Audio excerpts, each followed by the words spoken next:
when the commission was set up, a number of ministers were appointed as members of the commission. Minister Pravin Gordhan was one of those persons. And I think I can say that he was probably one of the most diligent members of cabinet, who was also a member of the Presidential Climate Commission. He attended almost all of the meetings of the commission. In fact, he was present at the last meeting of the commission, which was held after the general elections, but before the new cabinet was appointed. So before we had a new minister, he attended the meeting in his capacity because they had not lost. So that was the extent of his diligence. He didn't need to come actually there. He would have still got his salary for that month. But that was the kind of person that he was.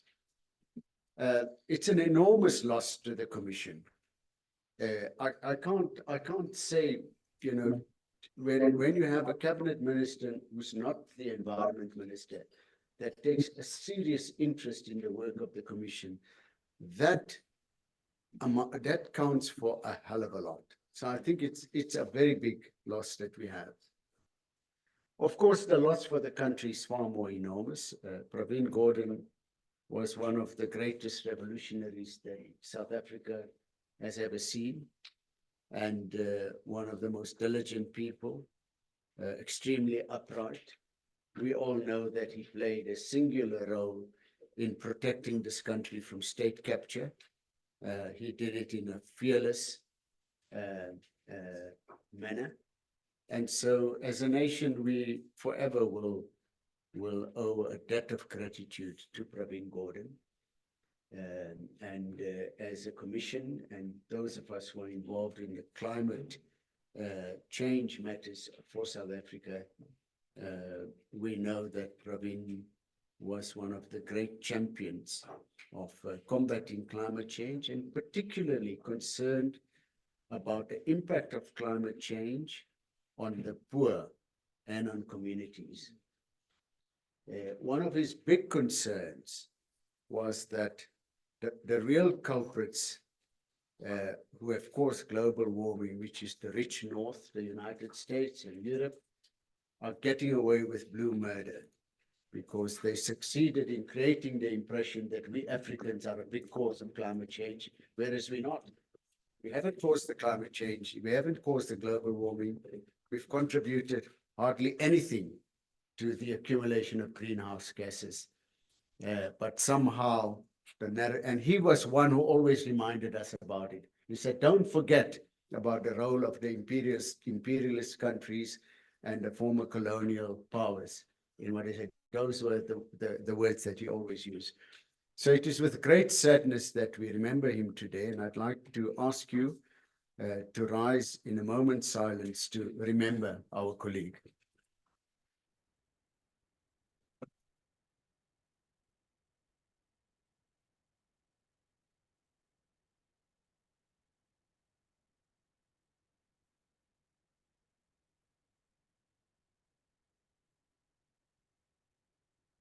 Thank you. On your behalf, we will send a message from the Commission to the family on behalf of all of the commissioners. If I'm sure you will agree to that. Thank you. Then just to say that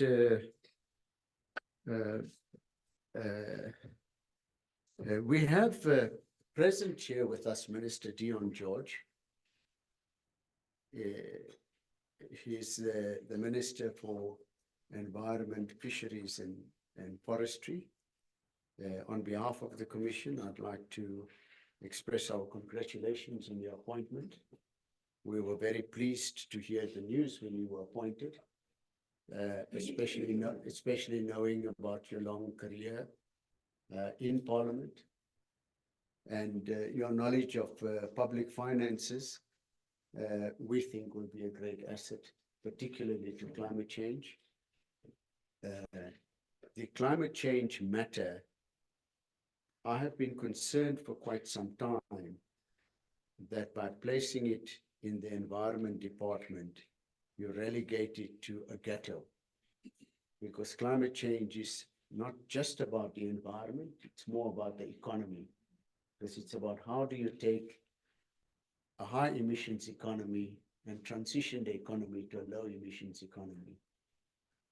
And I must say that I'm happy at your appointment, because you, with your background, it's something hopefully that you will be able to focus on much more. That is the economic questions that we are faced with.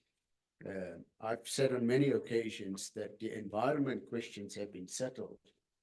We as human beings are responsible for emitting greenhouse gases. Greenhouse gases is warming up the atmosphere and warming up the planet. It's causing climate change, and it's causing disaster for nature and for people. And that's the environmental question. It has been settled. Nobody, certainly in South Africa, nobody argues it. In America, you'll find people who are climate denialists, but we don't have that here. So our big challenge is, what do we do with the big power stations, with the coal mines? What do we do with the towns that depend on fossil fuels? People who've got those jobs, workers whose livelihoods are involved, and all of those sorts of things. And those are questions which, during your term, I think will come much more to the fore. But you are most welcome. I'd like to ask the commissioners to one by one introduce themselves, just so that you know who your team is here and that you're aware of that. I hope you don't mind, Crispian. It upsets the agenda a little bit, but I don't want the minister to sit here not knowing who he's sitting with. So we will go around. Let's start with Shamini. Thank you, Co-Chair. So Minister, my name is Shamini Harrington. I represent the business constituency and formerly employed at Sasol. Sasol is the biggest polluter in the country. Second. It's better to admit it, better to say it up front rather than somebody Chair, else. it's the second. All protocols observed. My name is Mark Omale Galagala, and I am a civil society commissioner, and I'm from Earthlife Africa. You'll hear more about the organization in the near future, or you already know. Good morning, Minister. My name is Melissa Fourie. I'm a lawyer, an environmental and climate lawyer. I was originally nominated by the Center for Environmental Rights, which is an important public interest environmental law organization in South Africa that does a lot of the climate litigation that we've seen and environmental litigation. I represent civil society. Today is also my last day on the commission. We'll talk about that a little bit later. So my colleague who's replacing me will introduce himself in a minute. Thanks. Good morning, Commissioners, Minister, and the Chair. My name is Mac Shabalala. I represent organized labor. I'm not going to say where am I working, lest the chairperson come after me, like he did with. Yeah, but I'm employed in ESCOM, been working there for a number of years. Thank you very much. All protocol observed. My name is Mbudayeni Mbodi. I am a commissioner representing labor. I am from NUMSA.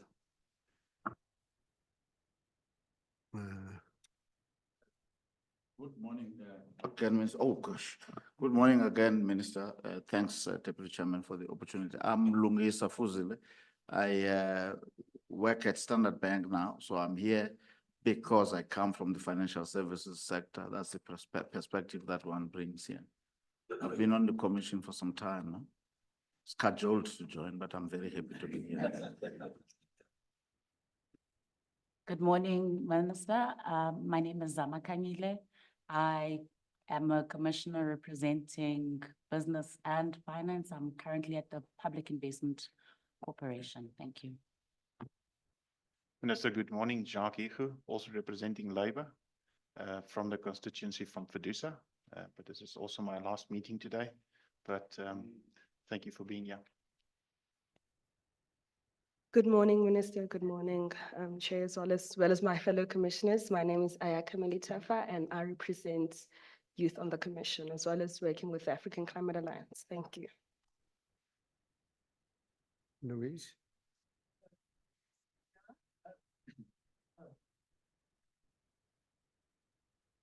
Good morning, Minister, and good morning, everyone. I'm Louise Nadia. I work for WWF South Africa, which is where I was nominated from, and we work with all the constituencies, business, labor, civil society, and government. Good morning, Minister. Good morning, colleagues. My name is Mapasaka Lukele. I come from the SOC's constituency, and I work for Transnet. Thank you. Good morning, Minister, and good morning, colleagues. My name is Brian. I work at the CSIR, and I represent the academic institutions. Thank you. Morning, Minister. All protocol observed. My name is Nixley Sufi. I represent business. I'm formerly employed at the Minerals Council South Africa. Thanks. Hi, Minister. My name is Bobby Peake, and I work for Groundwork, Friends of the Earth South Africa, who nominated me onto the commission. And my big bugbear is oil refineries. They're also part of the just transition. Thanks for being part of us. You will get to know what that's a name you will get to know.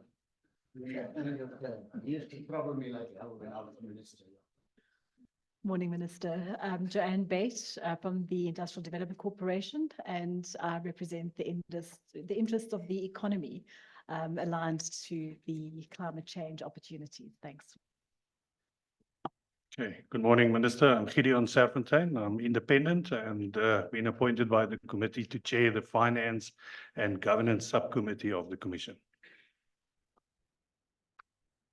Morning, Minister. Morning, colleagues. I'm Brandon Abdenor, an incoming commissioner taking over from Commissioner Fourie, and I work at the Centre for Environmental Rights on Air Pollution and Climate Change. You're a lawyer?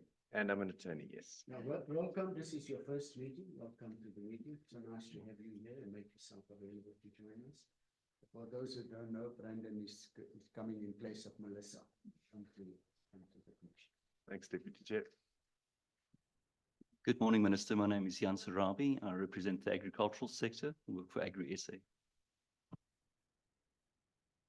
Any other commissioners that we have missed out?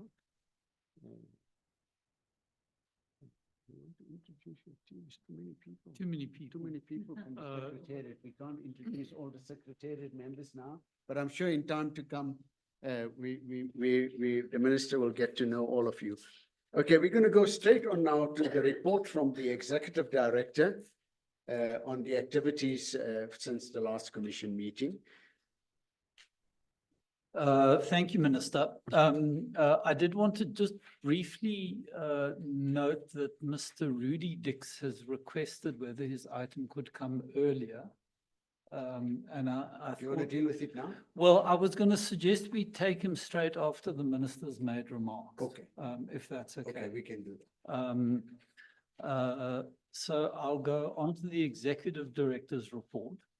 And that's broadly what I want to do. I want to talk a bit about the 7th administration, and then go through some recent reports and recommendations we've made, some of the work in the pipeline, the stakeholder engagements, a bit on international and other major events and conferences, and then talk briefly about our finances, the process for setting up the public entity, vacancies on the commission, the recruitment of a new ED, and some communication matters. I will try and whip through that. So, you know, we're now at the beginning of the 7th administration, a government of national unity. And just to note, the commissioners were all invited to the inauguration. We had a strong delegation there. We were freezing. It was a very cold morning. and had to huddle together under blankets to keep warm. And we've done various briefings. So, we've met the minister. We're very grateful. So we briefed him broadly on the commission, and we had more in-depth readings on adaptation and mitigation. We've also briefed the Minister for Employment and Labour as part of NEDLAC, because the NEDLAC formally reports into that minister. And we've also done a briefing to Minister Tau and the full DTIC team at a strat planning session. And we've briefed 2 portfolio committees in Parliament, the one for DFFE and the one for Employment and Labour. In addition, there's been this NEDLAC 30-year review process that we've been party to, and we wrote the climate report chapter of that. And more recently, we had a bilateral with the NPC, and we tried to have a discussion on the medium-term development plan. I did send an email to all the commissioners yesterday with the only thing that's available so far is the PowerPoint presentation. And I did raise with you my concern that I think climate is dealt with inadequately in the MTDP. And we would like to make formal comments to the department about that and how to improve it. Just briefly, so, since the last meeting, these were matters that you'd signed off.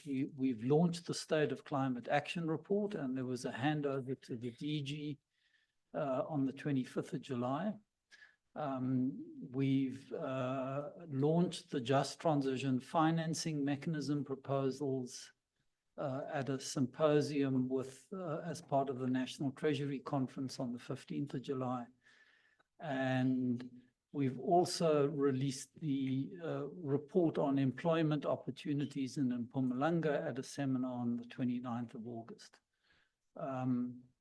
There's quite a bit of work in the pipeline, so we've been preparing proposals on a climate change response fund. You'll recall this was announced by the President in his State of the Nation address earlier this year. There's also work taking place on state of readiness assessments in 10 municipalities on the just energy transition. And we've shared that report with mayors and project partners, and we're doing follow-up work. And then the big thing that we're gearing up for now is to make recommendations to DFFE on the nationally determined contribution, and that'll be a topic of discussion later in this meeting. Just to mention some of the other work, there's various follow-up pieces of work on just transition, such as socially owned renewable projects. We're doing an economic complexity study in Mpumalanga. We're looking at skills pipelines for critical sectors. And we've been working with NEDLAC on reforms to labor legislation needed for the just transition. There's also a whole lot of work on the energy transition, which Louise will mention in her report. And there's work on adaptation that Makoma will mention in her report. On stakeholder engagement, you can see we're continuing to have a series of active engagements. There's been a big focus on youth, various youth dialogues, particularly linked to Youth Month. We had a 2-day labor capacity building workshop in July. And there's been various engagements linked to the Kamati project and the work we're doing on employment opportunities. Just some other major events and conferences that we have participated in or co-hosted. Rudy will talk to us later about the JET municipal conference, which we joined. I also had the opportunity to participate in Rudy's Operation Vulindlela conference in June. National Treasury had this big shindig on climate resilience, a big 3-day conference. and various things, the NBI Jet Skilling for Employment Initiative we're part of. We had a great workshop at the JSE on financing models for the electricity grid.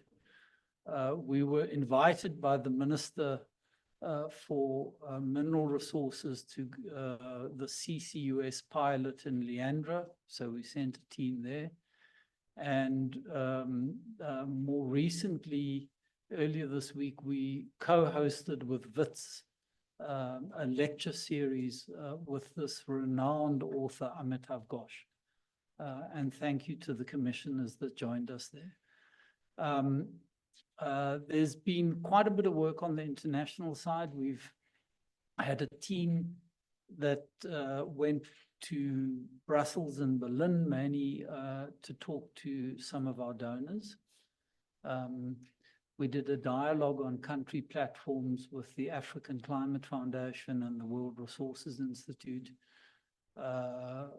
We had the German climate envoy visiting. We had the EU Energy Commissioner visiting. And we had a visit by Andrew Steer from the Bezos Earth Fund. So thanks to all the commissioners. I'm afraid we drag you off to all these events, and I know it's a little bit of a strain on your time. So we really want to thank the commissioners for pitching up and participating. On the money, so the great news is that NEDLAC received an unqualified audit report for 2023-24.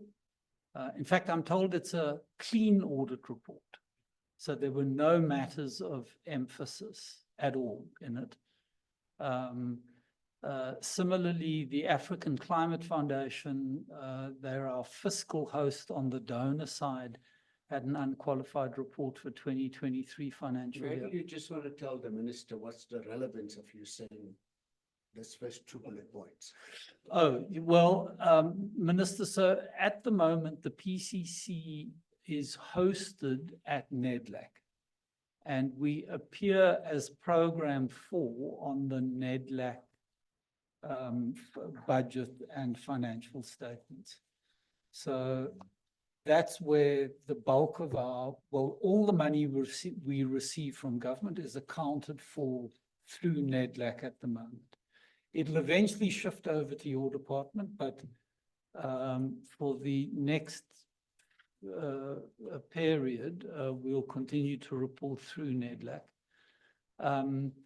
We also receive donor money, and we've pooled that in a re-granting facility called the African Climate Foundation. That really helps because we've got all of our donor funds in one place, and they're audited and accounted for in one place. So ACF getting an unqualified audit report is also very important. We've put an MTF budget in for the next 3 years, partly preparing for us being a public entity. We've started our business and strategic planning process a bit earlier this year, so we've got to get drafts in a draft by the end of October and a final strategic plan by January next year. And we want to use the commission breakaway session on the 23rd and 24th of October to have a discussion on the strategy for the next 3 years. And then there are 3 donors that we are at fairly advanced stages of discussions with, including the Bezos Earth Fund, UK Pact, and the German ICI program. And those are being reviewed by the Finance and Governance Committee. I've just put out there what Treasury has told us are the 8 steps to set us up as a public entity. And just to note, we've completed steps 1 and 2. So we've prepared a business case. DFFE's come back with some areas they want us to improve on. And then it's going to get submitted into Treasury. They'll assess it. it'll go to DPSA, the Department of Public Service and Administration. They will approve it. Then it goes to Cabinet. Cabinet will approve it. Then there's parliamentary review processes. And then there are regulations that have to be issued. One, in terms of the PFMA to list us in the schedules as an entity. We'll probably be a 3A, category 3A public entity.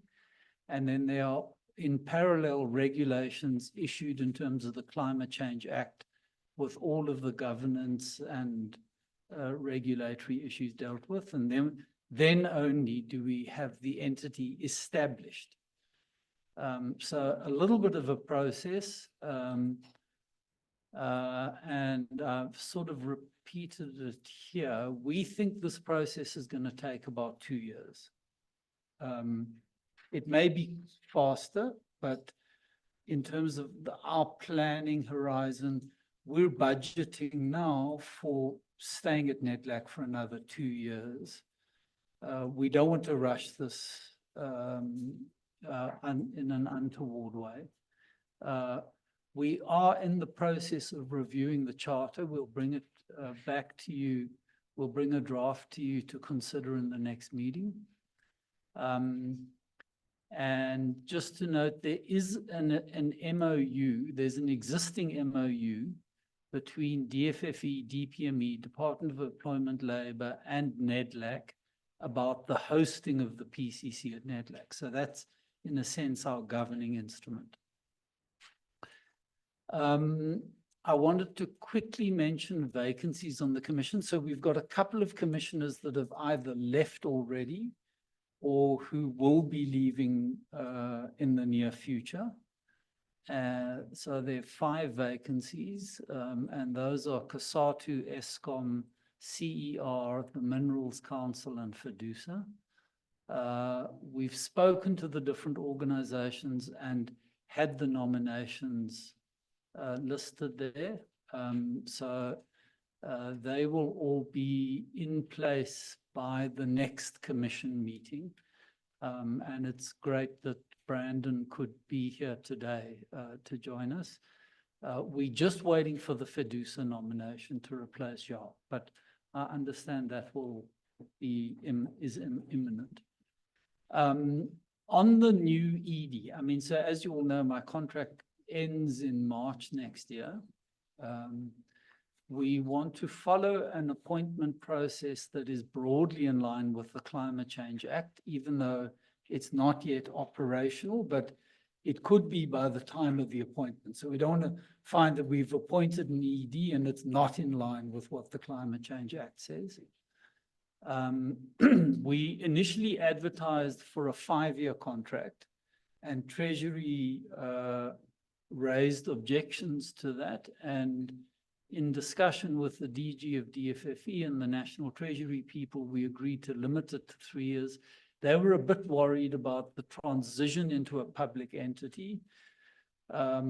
We disagreed with the interpretation, but I mean, I think we found each other. We're going to do a 3-year appointment, which will be renewable by mutual agreement. So the post's been advertised. It closes today. So if anyone out there still would like to apply, it's by close of business on the 13th of September. We will submit a short list to the minister, who will consider it and appoint an interview panel. We expect to have interviews and background checks done during October, cabinet approval during November, and the target is to have a new ED start on 1 January next year with a 3-month handover period with the current ED. There is a detailed communications plan that Blessing's drawn up for the next quarter. I'm not going to go through it in any detail, but he may want to comment on it in the discussion. So it's there for your information. And I've just put up a sort of cross-section of articles and news coverage. And, you know, just to say, we really appreciate all the commissioners that have written articles. I mean, there's a great one by Melissa And really, the secretariat's been very active. So we're getting, pretty much once a week, we're getting a secretariat member to have written an article, which blessing is diligently getting placed in various national newspapers. So well done to all of those. And that is that, Chair. And we do want to, just say we're deeply appreciative to all of the commissioners. I mean, we place enormous demands on you to participate in a wide range of activities, and you're very generous in giving your time for that. And to the outgoing commissioners, so the ones that are here, Melissa Fourie, Jacques Hugo, Nikisi Lesufi, we are deeply grateful for all that you have done. And our sincere thanks. Any questions to the Executive Director? If there are no questions, then we can proceed to the reports from the working groups. The first one is adaptation and resilience.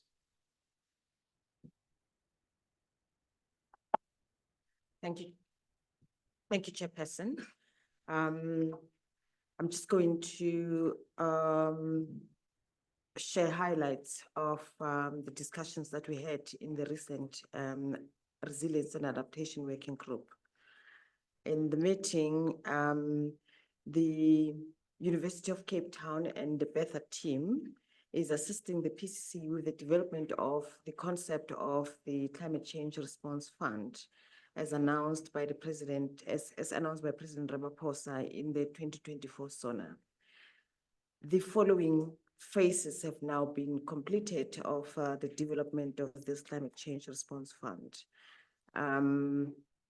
Literature survey, desktop research, which included a comprehensive supply side and demand side analysis, expert workshops, trilateral workshops with the Presidential Climate Commission, the National Treasury, Department of Fisheries, Forestries and Environment, and a PCC dialogue on the concept that is being developed.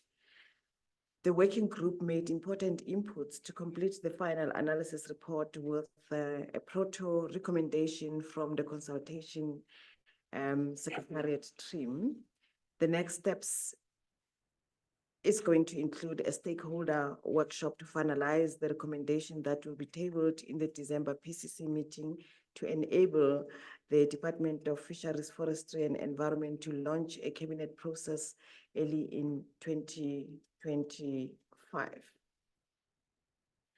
The other highlight from the meeting, we on the Climate and Environmental Information System project, SION represented the final analysis report on behalf of a consortium. The report has been adopted by the working group commissioners through a round-robin procedure to be published as a PCC technical report. An independent consultant is being procured to run an independent process to develop the recommendations paper for the consideration of the PCC in December 2024. There was an update of a 3-sector climate resilient pathways study. This study has been delayed, but we expect that it will conclude in March 2025. So the next steps of towards the conclusion of the study is sharing a draft individual sector reports with the working group members, and also hosting sector-specific workshops and initiating public dialogues starting in the late September 2024 with the water dialogue on the 30th of September, that is end of this month. This is to be convened, the dialogues is to be convened with the Department of Water and Sanitation following a conclusion of a formal collaboration agreement within the PCC and the Department of Water Services. Efforts are ongoing to formalize engagements with Department of Public Works, Human Settlements, and Agriculture for the other two sectors, that is the built environment and agriculture. A synthesis report will be developed in parallel as other initiatives are taking place. We also received a heat stress and occupational health safety update from the University of Western Cape on behalf of NETLEC. So this is an important NETLEC initiative to update the regulatory environment to ensure sound and safe occupational health and safety environment for the South African workforce in the wake of climate change. For now, the window is still open for direct engagements with NETLEC before the finalization of the process. So everyone from any sector or who has got interest can reach out to NETLEC for further discussions and also development of the safety aspect. In the meeting, we also had the Secretariat offering a progress report on the remainder of the other adaptation and resilience portfolio, including the projects that are currently in procurement. The conceptualization of the Just Adaptation and Resilience Investment Plan now has a further resource in the form of World Bank Senior Advisor Murwesi Ramunyai Tonga, who would like to formally welcome also in this meeting. That's the highlights, updates that I have. If any member of the working group would like to add, please do so. Thank you. If nothing else to add, Jessica? Covered, Chair. Thank you. Net zero pathways, Louise Nadia. Thank you, Chair. So just remembering that this working group deals with two work streams. The one is the economic diversification and skills strategy, employment strategy, I mean. And the other is the net zero work, the mitigation work. So I want to start with the economic diversification work, which is the justice in the transition. Before we lose any jobs, we want to have put in place already the new jobs. So this is quite a interesting exercise, I think, for anyone around the world of, how does what actions really work to create a new economy? So I'll tell you what we're trying. Firstly, on the renewable energy front, there is work on socially owned renewable energy, and there is one pilot that is being started in the Eastern Cape. Then we're working with the coal companies, looking into the future. What should those companies take on as their business models down the line, including looking at the new critical minerals that will be needed for new businesses coming. Then we are in anticipation of the green hydrogen plans that are in the Just Energy Transition Implementation Plan. We are looking at what skills would such an industry need in this country, and can we develop them so that they are the right people when needed. We also looking at the South African Renewable Energy Master Plan, and we had two workshops. The first was looking at how does one ensure that there is localized manufacturing, industrialization in this country in order to meet the demand for renewable energy. And the second workshop was, what are the skills that would be needed for such? Then we work on not just on in the energy space and energy jobs, but because economic diversification could be any sector and any job, we work using something called the partnership implementation model, where you work with real stakeholders in the economy to co-develop solutions. And we have such a initiative going in Mpumalanga and recently starting up in the Eastern Cape because of the auto industry in the Eastern Cape and the jobs that could be lost from internal combustion engine manufacturing. In Mpumalanga, the work has identified 6 economic diversification opportunities, building out some of the existing industries there, which was citrus, wood, and tourism, and then introducing new industries, being industrial hemp, sustainable aviation fuels, and agrivoltaics. And we are tabling today for the Commission's approval a report that has come out of looking at 4 of those, so citrus, wood, hemp, and sustainable aviation fuels, where in-depth market research has been done. You know, is there a viable market for these industries? What is the lay of the land there? And then making at the ends with recommendations to the Mpumalanga provincial government of actions they could take to facilitate the emergence of these industries. Similarly, well, as a sort of subset of that, commissioners will be aware that there was a report done about how the Komati decommissioning was not a just transition. And we didn't just make that report and then walk away. We've been working there to try to see how we could redevelop that issue, that area. And so there's a lot of initiatives on the go there, and a project manager has been appointed at Komati to drive that. I don't know if I should, no, I won't speak more about the Eastern Cape Partnership Implementation Model yet, although some aspects are starting there.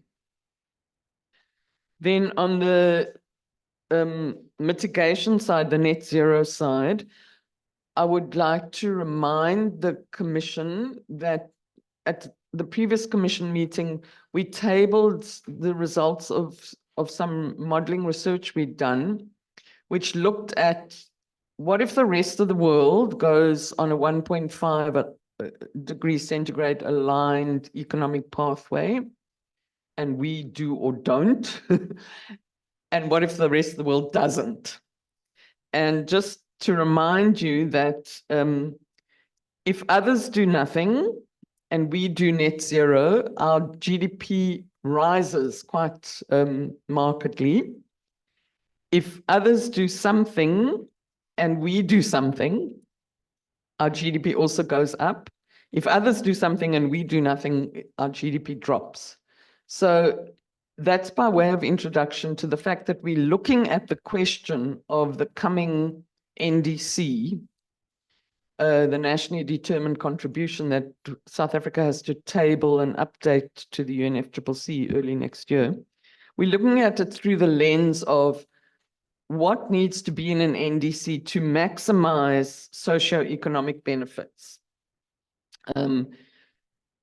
And we're planning some work on looking at economic strategy scenarios in, you know, as the bigger picture for all of that. Okay, then we're doing a lot of technical research work.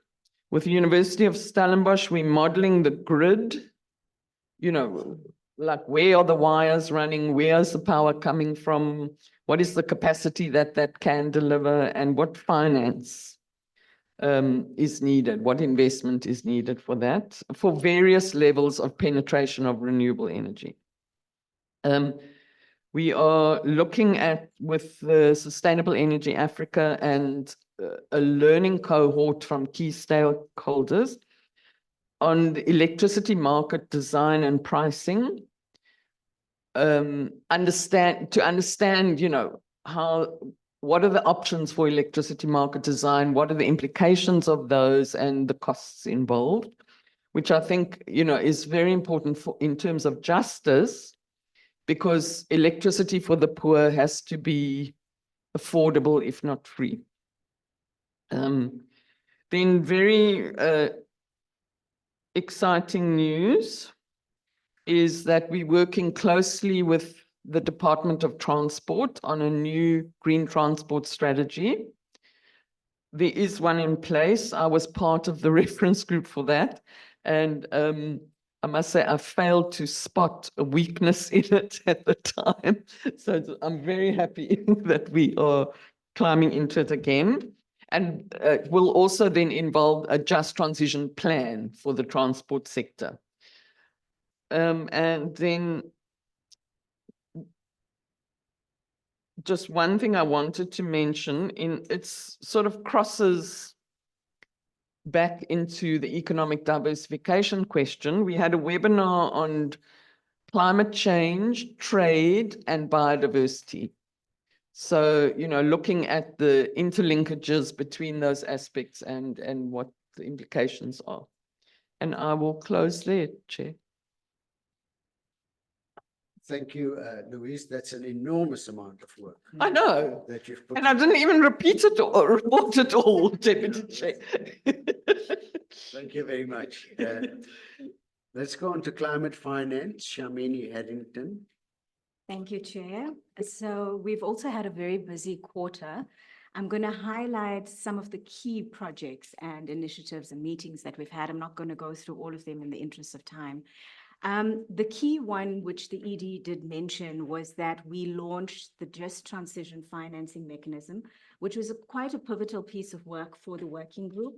It really is something that sets in place the way or manner in which we can capacitate and guide on climate finance flows. So it's a very critical piece of work. It's in combination with the DBSA as well as other DFIs. So we're putting in place this system and institutional structure to help us actually start channeling money. Such an important issue because the ability to actually finance just transition projects is seriously lacking in the country. So this is one of the mechanisms to start us moving in that direction. We've also had the workshop with National Treasury, which the PCC was partnered with the National Treasury on this. And this was also excellent in terms of bringing together the thought leaders around climate finance. It was a 2-day workshop and really had some positive feedback. What we did get at the working group was feedback from National Treasury on the various pieces of work that they have ongoing at the moment, which is quite extensive. One of the key pieces that we are working with them on is a national climate finance strategy, which I think is going to be quite pivotal as well. We also are working very closely with the JET PMU within the presidency, and they sit on the climate finance working group as well. So we get regular feedback on the work of the funding platform that's ongoing within the PMU. And so we also got feedback from Dion George, as well as some updates on the work that they're doing that intersect with the working group as well. So what we heard about was the IKI funding project with the JET PMU, particularly aimed at getting operationalized in terms of the funding platform and how we can actually start matching funders with projects. So that was a critical piece of work that now we are getting traction on because there's money that's likely to flow in terms of that. There's also work within the JET PMU in terms of municipal distribution grids and being able to get municipalities, 20 of them, to be capacitated and get some support. In terms of that, there's a municipal conference that's planned for the 26th and 27th. Well, it was actually in August, was planned for the 26th and 27th of August. We haven't gotten feedback on how well that went, but I believe it was well attended. In terms of our own IKI funding, you heard from the ED that we are advancing in terms of that funding proposal, and we are looking forward to again being able to utilize some of those funds to catalyze some of the finance work that we are doing with the DBSA and discussions are underway in terms of municipal support as well. We're finding this to be a critical area for us to get financing to flow. It's one of the areas that have been highlighted within the JET implementation plan as well. And we know about the issues we are facing in those municipalities. So we also have, I'm going to go specifically to a project with the municipal JET support program that we are also working with. And within the Secretariat, we have now already finished a situational analysis for 10 municipalities, detailing the regulatory landscape and the current status of just transition planning. So this is an important piece of work. It really puts in place the different studies and actually channels it into a practical implementation project about how financing can flow to the municipalities. So a critical piece of work that we are looking at there. Another big area of work has been the climate finance landscape mapping project. And this is about understanding where finance flows are going, which entities, and how to close some gaps. We had that launch last year at COP, and now we're looking at building on that work. It's a foundational piece of work. We want to release a report every 2 years to help us see where money is going and where we actually need to really intervene to try to get money into other places, because we tend to see a lot of private sector financing in particular areas of funding and not just transition elements. So this is an important piece of work. We are trying to actually speak to more domestic and international data sources and improve transparency around that. The last piece of work that I want to highlight is the CBAM piece of work, which is something that we've been hearing quite a bit about in the media at the moment. The DTIC has been active. We've seen now recently the UK has proposed a CBAM as well. And so we're doing a piece of work in trying to understand the implications of CBAM, particularly on other sectors which are likely to come into play over the next few years. So for example, our chemical sector is highly vulnerable in future, and we're trying to understand what the implications are. The PCC has highlighted the terms of reference, and the work is going to kick off fairly soon.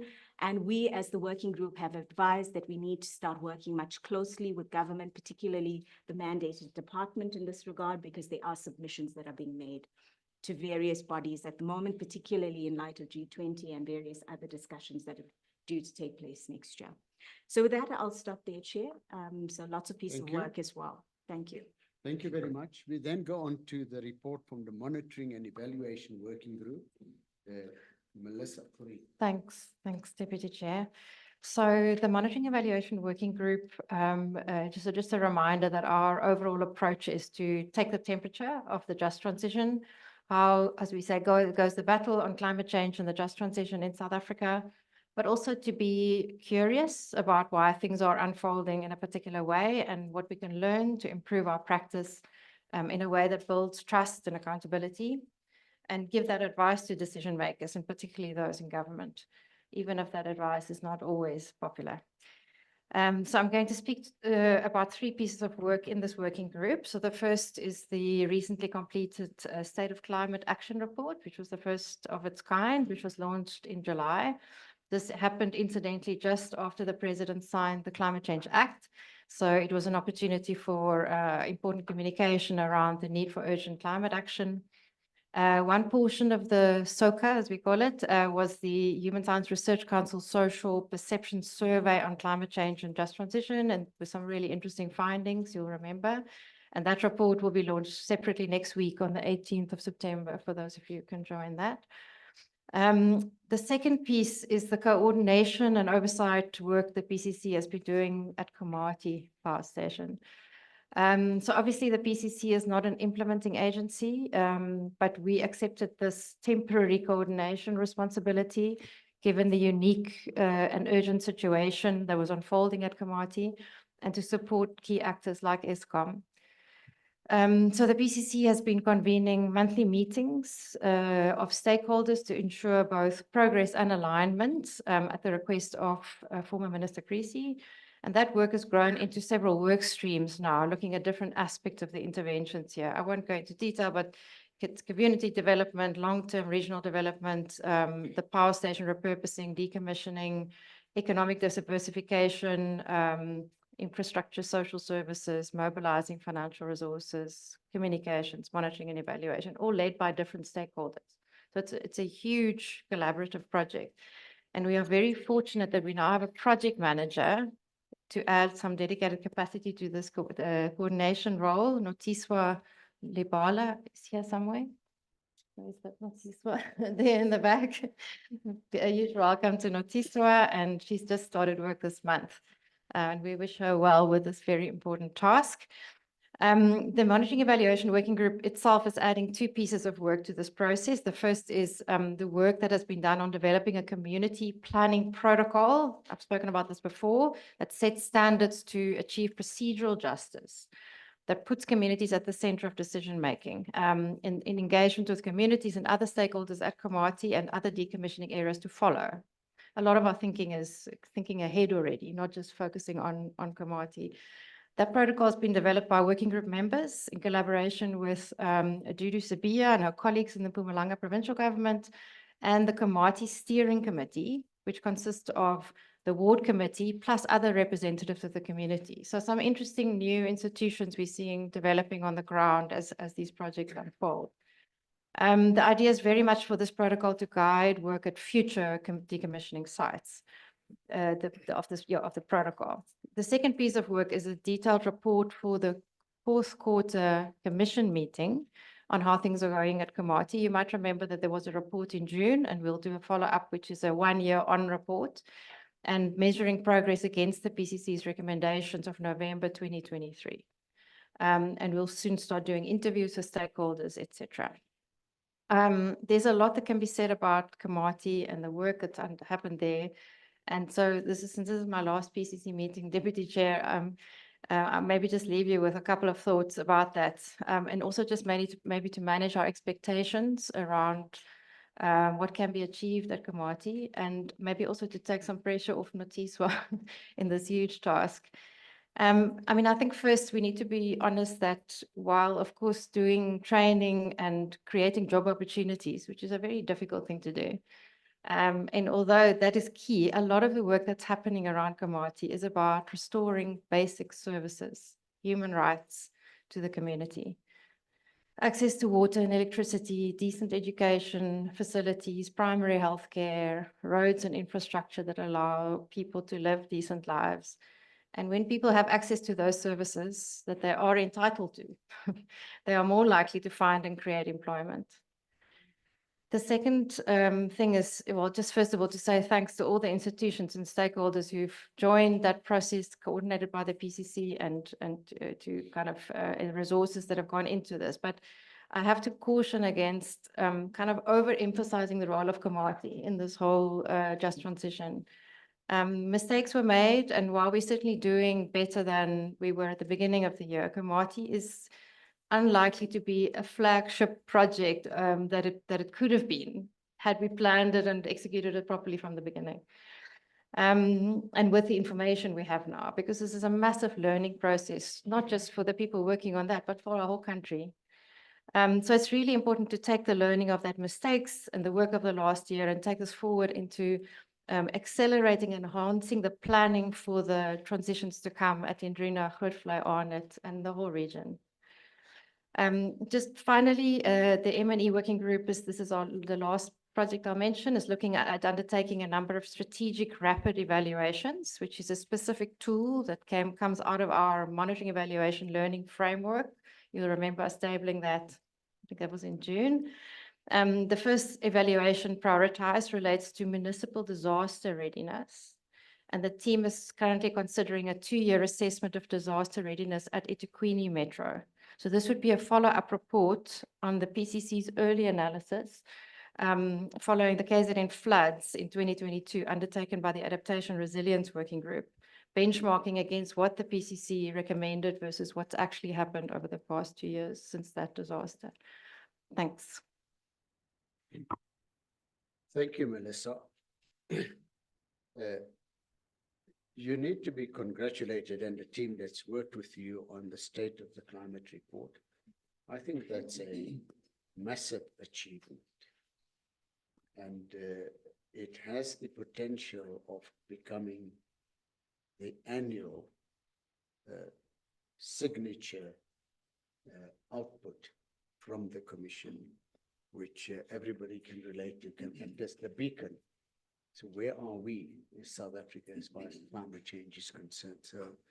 So thank you very much for the work that you and the team that works with you have put into it.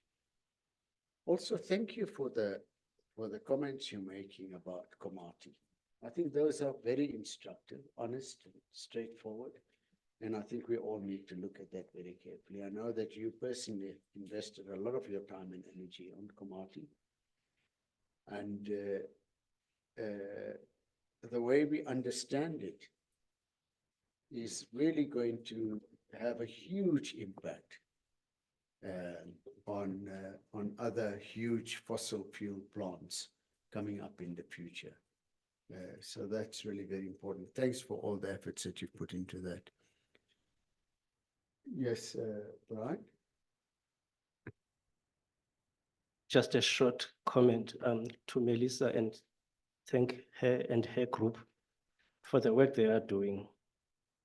And I know what you presented is only a snapshot and does not reflect the complexity that you are working in, of the environment that you are working in. I'm talking about the Komati part.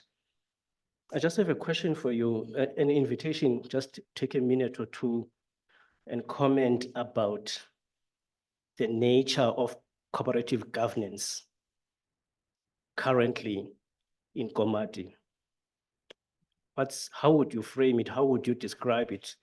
The link between national, provincial, and local in the context of the work that we are doing. How is that unfolding? Knowing that it is an unfolding space, but I would like to hear how you put it so far. I'm tempted to say what's working and not working, but that's taking it too far. I just want to listen to what do you see as, how would you frame it? Because it's a critical cog of what you are doing. I'm tempted to defer this to the ED, who's been working more hands-on with the departments on this, if he doesn't mind reflecting on that.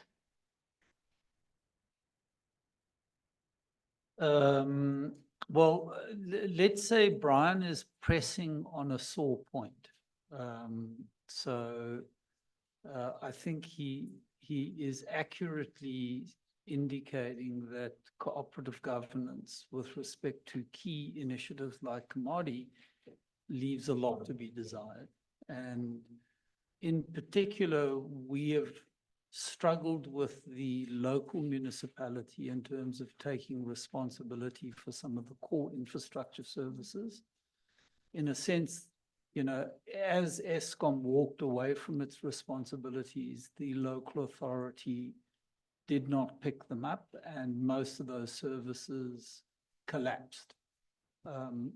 There's a sort of retrospective attempt to now get them reestablished, but it's, you know, there was a core failure in the handover from one institution to the other.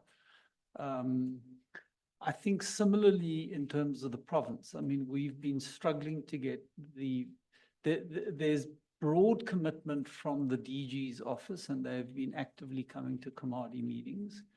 But the various line departments in the province seem to have checked out in terms of what's meant to be happening at Komati.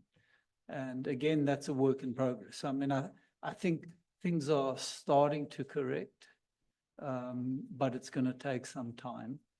Yeah. Thank you. Let's move on to the report of the Finance and Governance Committee. Bobby? So as we're discussing this report, I have a question for Louise, but I don't know if you're going to open up a discussion on all the reports after finance. So I'm asking you whether I should ask the questions now or should I wait for after the finance report? Okay, wait a bit. Thanks. Let's get the Finance and Governance Committee report. Gideon? Okay, thank you, Deputy Chairperson, Honourable Minister, Commissioners, and all other attendees. So what I would like to submit is the draft minutes of the previous meeting for the record, Deputy Chair, that has been distributed. I have no intention to go through that in detail, but obviously it's here for the record. If I then may highlight three matters that was also very comprehensively and eloquently covered by the Executive Director, Dr. Olver. But from a governance and oversight point of view, I need to give feedback from a different perspective. So the first one, I do also just want to acknowledge the support from the Commissioners Kanyile and Bate during the meeting, and there were one or two others that tendered their apologies, but thank you for your interaction and support. So the three matters, they all then in the minutes as well, Deputy Chair, is first of all the operational reports, operational matters, finances, and Crispian did raise that, so I'd like to talk about that. Secondly, the audit, outcomes of the audit, and then thirdly is the risk management. So if I could just, and I think it's important from the committee's point of view, the exception reports, the variances in terms of the budget, the people matters, vacancies, etc., they were discussed and tabled and deliberated and interrogated during the Finance and Governance Committee. And we were comfortable to accept the report from the executive team and the reasons why. And I can give you assurance that there's nothing from an overspend point of view, nothing that the committee was not comfortable with. So I do think that's important to say that we as a committee recommend and we're comfortable to give you that assurance.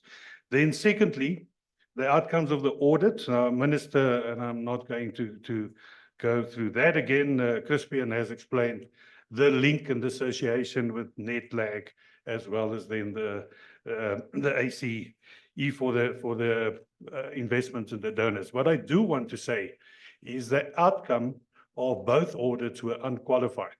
Now, I do need to just give acknowledgement to the team, particularly Lisa and Everett from NetLag and then the African Climate Foundation. I mean, they were instrumental. But then I do want to, and I haven't seen him here, Chair, if you just indulge me, Abdul Kasim Dumasani, who's sitting behind me, Nonslansla Tumelo and Nubandile from the Secretariat, under the guidance and leadership of Dr. Olver. I mean, these things do not happen by accident. So I do want to acknowledge the role that they played 2 years in a row to help and to contribute to the outcome. Now, so that is the praise for them, and I do want to acknowledge that. But then obviously, I also want to say that, and Joanne and I had a discussion, so I'm going to coin a phrase that she shared with me. We also need to understand that the unqualified outcome was the standard that this commission set to Secretariat. So we expect that, because if we don't have that, this is not the end game, but this is the ticket to the game. And we just want to highlight that and made it very clear. And of course, if you think that we've overplayed our hand, I'd rather hear it now. But that is the guidance that we gave to the Secretariat, and we do thank them for what they've done. But we also made it very clear that that's the standard that we expect going forward from this committee and from the team. And then, Chair, in conclusion, risk management, and I see Jessica sitting there. So we have discussed the succession planning, and I'm not going to go any further on that here. Other to say, and from time to time, we invite members of the Secretariat to discuss at the committee, the subcommittee meeting, some of the detailed risks. And we've seen now in practice here, the succession planning, the mitigating control that Crispian as well shared with us. The one point, and I've committed to Desikan that I will raise that, if we look at that, Minister, and maybe it's opportune for your, we always at this commission, it's a difficult, because we can manage up to a point the operational risks, the things that the Secretariat can deal with. But from a reputational point of view, from a credibility, winning the hearts and minds, there are quite a number of matters that are outside the direct control of this commission. So I just want to acknowledge that, but then, and if I said, and that's my concluding remarks, Deputy Chair, what I see, if we start joining the dots, what are the kind of things that are happening? It is the pressure of time. We all understand that. It's nothing new. Desigan, you need to help me now. I said I will. So if you look at it, we all understand the urgency and the difficulty with this matter. It's not something that we can do quickly. But maybe, Chair, and here what I'm concluding, it is something that we need to recognize, and in all the dealings that we do, realize there is an urgency with whatever we have to do to make sure that it's effective. And hopefully we'll speed up whatever is within our control. So Chairperson, with that I conclude. Happy to take questions if there are any. Thank you very much for the detailed report, and I join you in congratulating the team on the unqualified audit reports. It's a big thing for us. It's a big thing, and one of the things right from the outset that we take great care in is to look after our reputation, and that's an important pillar of our reputation. So thank you for that. Mr. Mbodi.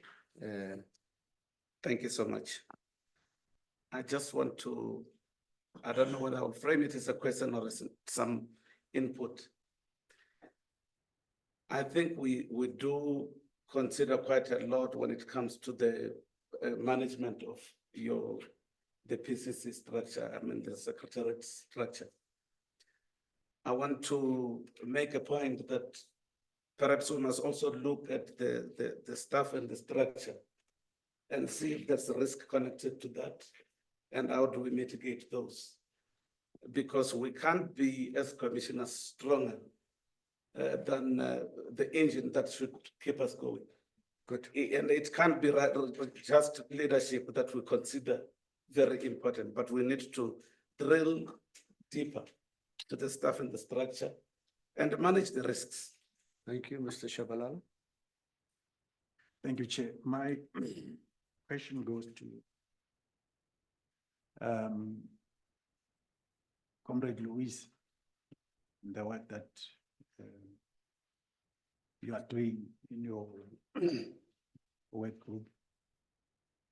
You touched on the projects that are happening in Mpumalanga, and thanks for the update in terms of where you are. But there is a project that is taking place currently in Mpumalanga, a 25 billion, if not mistaken, windfall project. We told it's gonna create about 2,000 plus jobs. How close are we to that project? How involved are we in that project?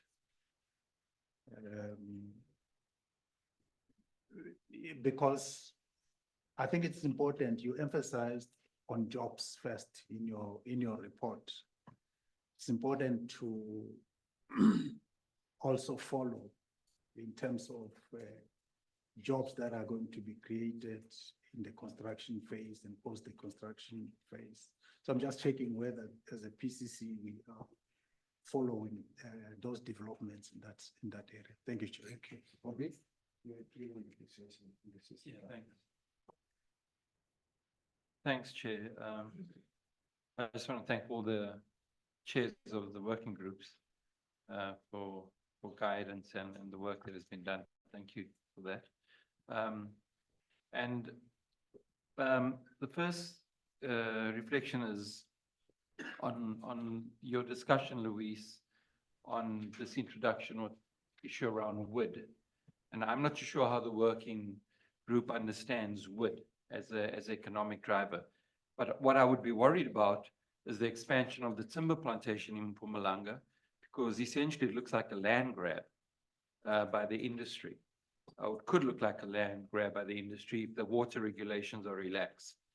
And we also need to interrogate very clearly what is the type of carbon realities with relation to grasslands versus woodlands. So that's, I just want to put on the record to investigate further. Melissa, thanks for that. And I think we also need to congratulate or just recognize the Mpumalanga Provincial Climate Team to do specifically for the support for the Komati work that is going on. I want to reflect on your discussion around services. because I think services are a very important process around rejigging the economy. It's not only about a job. Actually, what it is about on the ground is about the fact that people do not have water, electricity, transport, food, healthcare, data, etc., etc. And it's no use trying to get a job if the basic services that are promised to us in our constitution is not being delivered.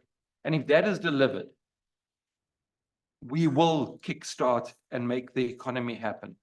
And that for Life After Coal campaign, Earth Life, Groundwork, the Center for Environmental Rights, we have been very clear about that in the Just Transition Open agenda, which we have worked with and constructed with community people across Mpumalanga and the country. So yes, the focus should be on jobs. I don't disagree on that. But I think the focus has to start off on, do people have the basics of life? Because once people have that, it will kickstart an economy, as is my belief. This has come to our notice, and I don't know how, we need to find evidence of the following, what I'm going to say, is that mining houses, which have established small towns or small housing complexes in the mining belt, as was discussed, when Eskom leaves, local government can't manage that infrastructure. It has come to our knowledge and that maybe that housing stock has not been handed over, or when it is being handed over, it's not been accepted, and houses are being demolished. So the challenge is, how do we not do that? How do we keep that housing stock, pull it into local government? And let's be fair, we can't just blame local government. It has to be the strengthening of local government by provincial government and other processes in the broader governance structure to allow local government to step in and do what they have to do. And then finally, I should have responded after Dr. Alves spoke, but I want to speak about the comms strategy of the Commission. Much is happening around comms, but it's not happening from where we started on the ground. It is happening in the big cities, and obviously it's happening in Komati. And I just want to put to the Commission that we must not lose the traction we built when we started, and that was to speak to people around the country on the ground, whether it was in Gqeberha, whether it was in South Durban, Hotazel, Tolabeni. We need to go back and recreate that relationship as a Commission with people on the ground, because that will strengthen and give us, I guess, more power as the Commission going forward. Thank you. Thank you very much. There's most of the comments that have been made are comments for you to take into account and take on board. You don't need to respond to it now. There are one or two questions which you can include in your reports in the forthcoming meeting after you've given it proper thought. Question of capacity to you and question of particular projects in Mpumalanga to Louise, etc. You can deal with that when you come back. We are running a little bit out of time, and we've now eaten about 20 minutes into the minister's item already. And I will give you further time later on to come back with more things. But we've got to move. Yeah, I'll give you. I'll remember, like I remembered Bobby's name. I'll remember your name. We'll come back later. We'll come back with all of these things. But I'd like to move on now, because we did schedule the minister to speak to us about whatever he wants to speak to us. But I'd also like to give an opportunity for comments from commissioners to the minister. I think that would be important. He'd like to hear your views on any particular thing of importance which you think he should hear, and he's asked, for that. So let's go on to that, Minister. It's your time. Thank you very much. Deputy Chairperson of the Presidential Climate Commission, commissioners present, representatives of different constituencies, distinguished guests, colleagues, good morning. It is an honor to address this important meeting. Let me take this opportunity to commend the work done by the Presidential Climate Change Commission and assure you of my support as we continue to work together in the government of national unity. Colleagues, we are bearing witness to the escalating consequences of climate change. The frequency and severity of extreme weather events, from devastating floods to scorching heat waves and prolonged droughts, are a stark reminder that we are in a race against time.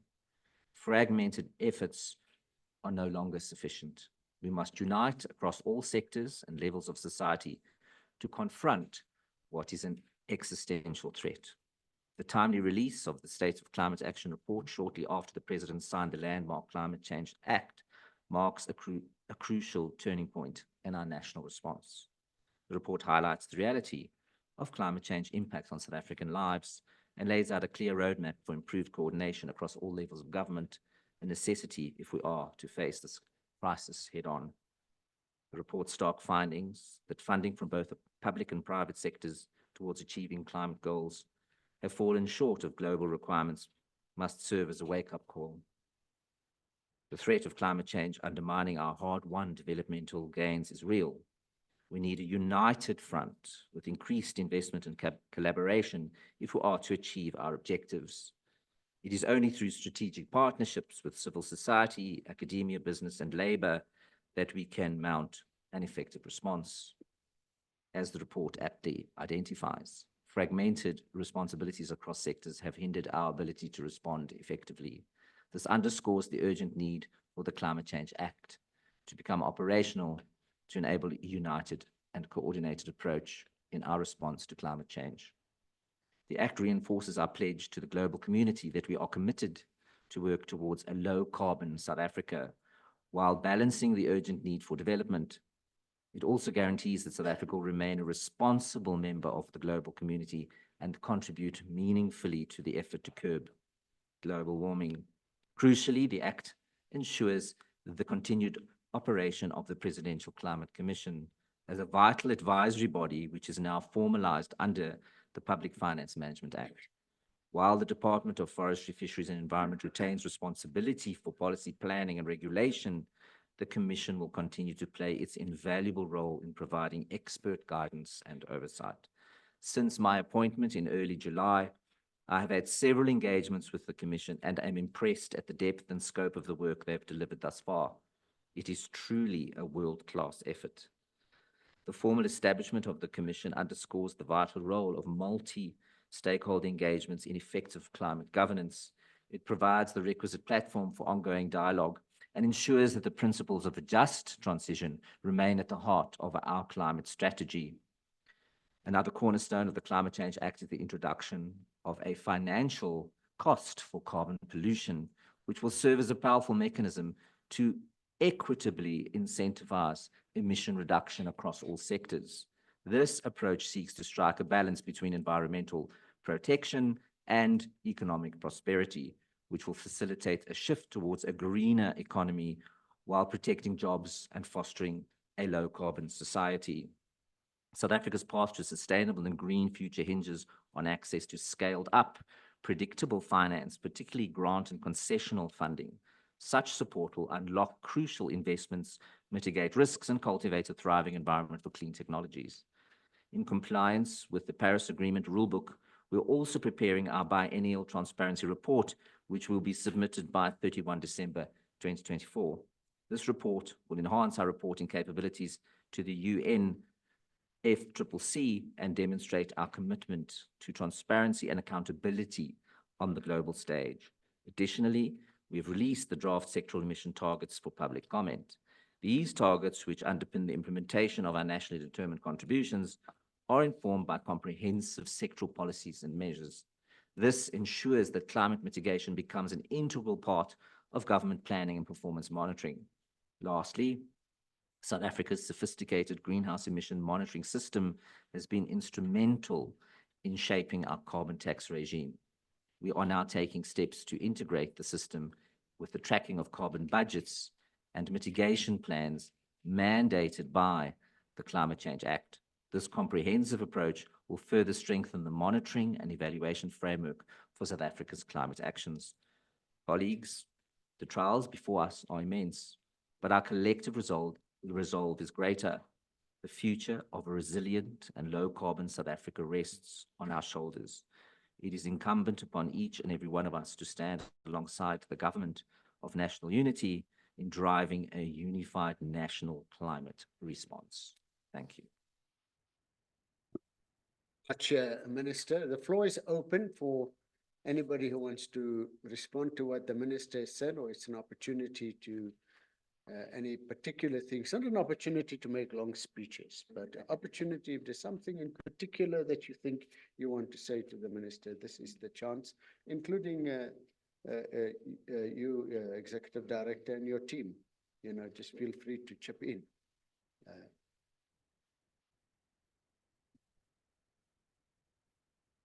Okay, there we have it. Mr. Abdi. No. Thank you, Is that Deputy the right Chair. pronunciation? Abdinal, yes. Abdinal. Thank you. Minister, just any idea when the Climate Change Act will become operational? Just from the point of view that many of the important timeframes do not commence until that's done, particularly on the adaptation side. Thanks. I think that I don't want to stop the minister from answering it, but there was a full slide from the executive director on the detailed implementation of the act up to it coming into operation. But you may want to comment on it. He said it will take years. 2 years. 2 years. 2 years for the PCC to come into operation.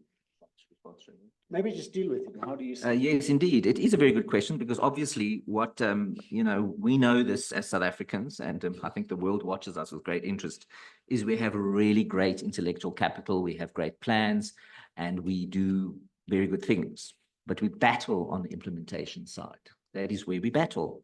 And so that is always the crucial thing. We've got a really good act, and it's very exciting in the country and across the world. And a lot of people are looking at us to see, well, are they going to be able to do this?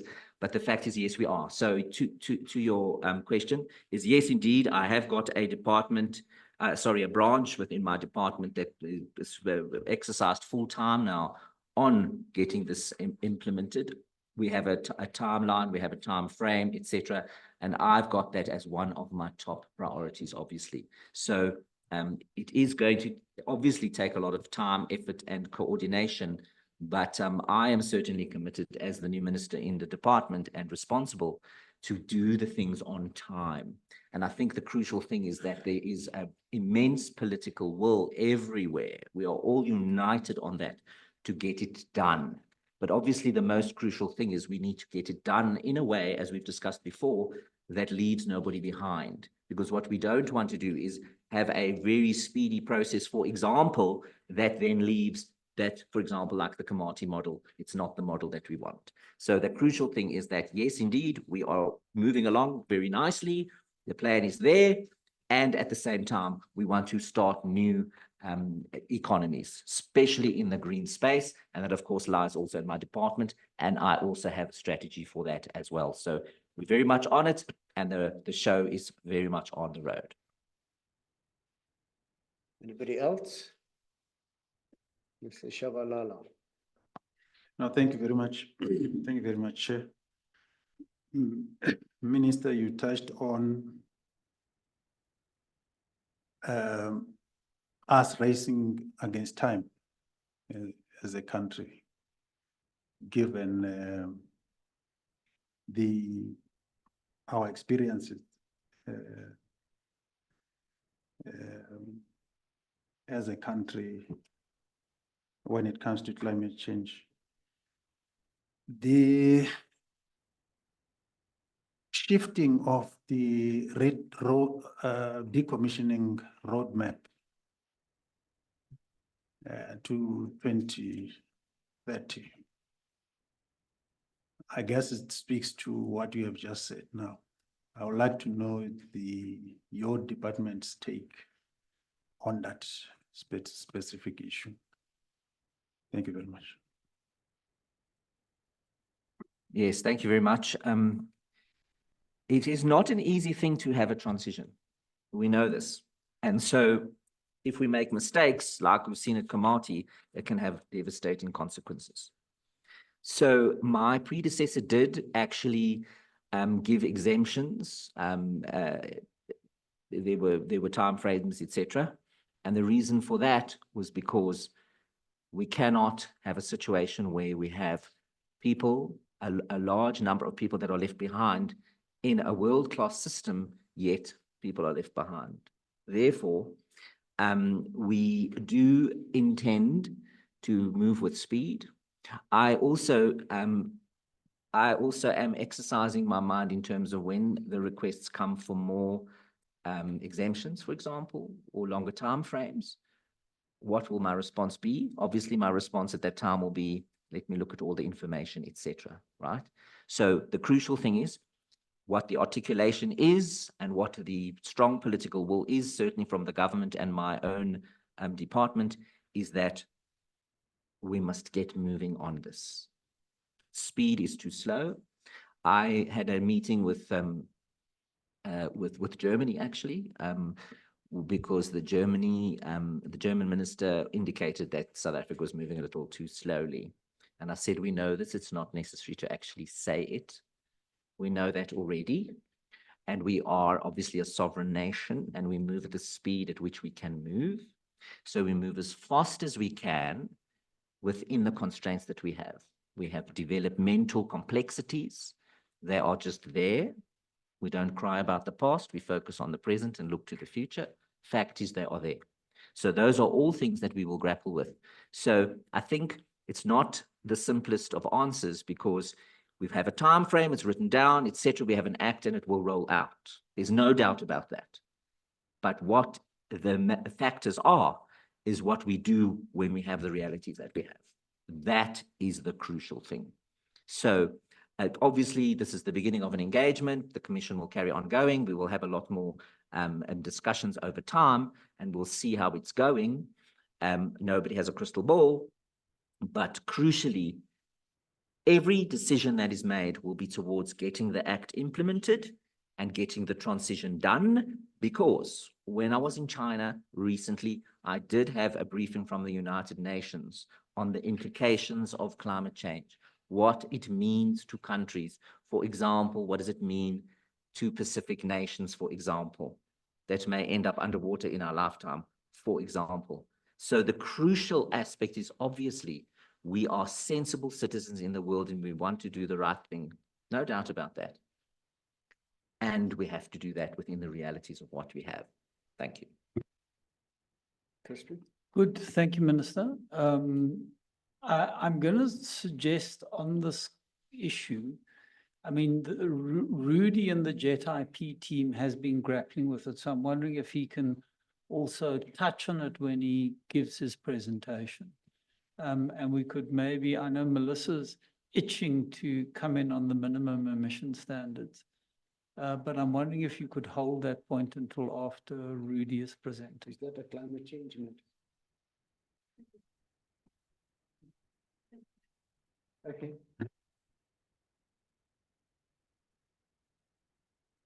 Yeah. Minister, thanks for that feedback and to both these questions. One of the very complex realities, as you know, is the issue of air pollution in our country. And I would be remiss if I didn't just remind us all that we have thousands and thousands of people living around the power stations every day whose health, whose life expectancy, whose development aspirations are blighted by this ongoing egregious human rights violation. I'll just leave it at that. Thanks. Yes, absolutely. Nobody disagrees about that. Fact is that our air is not clean enough. And obviously, I have got constitutional obligations, etc., which I take very seriously. So that said, everybody's 100% committed. And the fact is that it is polluted as we are speaking now. Apparently the dust comes, falls on the leaves, the animals can't eat them. I don't know, this whole system hangs together. We know everything is a system, right? So that is the point. I think that's why the Climate Commission exists, and that's why the Act exists, and that's why we're all quite animated about it. Nobody wants filthy air, obviously. The question is, how do you actually get it cleaner and keep it clean forever? because the fact is this is what it looks like now. And that's the transition that is required. If we could all wave a magic wand, then well, we would, but we cannot. So yes, indeed, there are exemptions to emissions that are existing, and that I will have to be exercising my mind in a reasonably close time frame. My view, very simply, is you cannot forever give exemptions because then nothing will ever get done. So what needs to happen is there needs to be pressure, but the pressure needs to be enough. What does enough mean? It means that there must be pressure for movement, but not pressure to break anything, because then nothing will happen. And so that's the fine balance that needs to be found. But I can assure you of my 100% commitment. We want clean air, not only for our people, but for everybody in the world, because else the planet is not going to survive. Thank you. So Minister, do I hear you saying that the pressure that some of the organizations represented around here exert on matters like those is of value to you? Absolutely. Good, keep it up, Chips. You heard that. I think that is important because the tendency is for government is to veer towards exemptions for obvious reasons, and I think that there needs to be, including legal action from time to time. The only comment I wanted to make, Minister, to you is that we have the 2050 net zero target globally, and there's an increasing body of opinion amongst scientists that that target is not going to be met. Many scientists who believe that it's just not going to happen, whatever you may think. And various calculations have been done in that regard. That already you find that there continues to be a net increase in emissions. There isn't yet a net decrease in emissions. And the emphasis on exploiting fossil fuels is huge. A little bit sometimes under the radar, but it's huge. And there's a recent big study that has been done by the International Institute for Sustainable Development, which is based in the UK. And in that report, there's some very interesting things that are mentioned. Among the leading countries in issuing new oil and gas exploration licenses is Norway and Canada. And you wouldn't think that. But Norway has just issued a whole number of licenses. The UK, of course, which you would have expected, they've issued about 72 licenses this year alone. You know, we have a big hullabaloo about the one Shell license. We stop it and we fight government, and government is sensitive to what everybody else says, and you know, those sorts of things, and it happened somehow. But there's 72 licenses.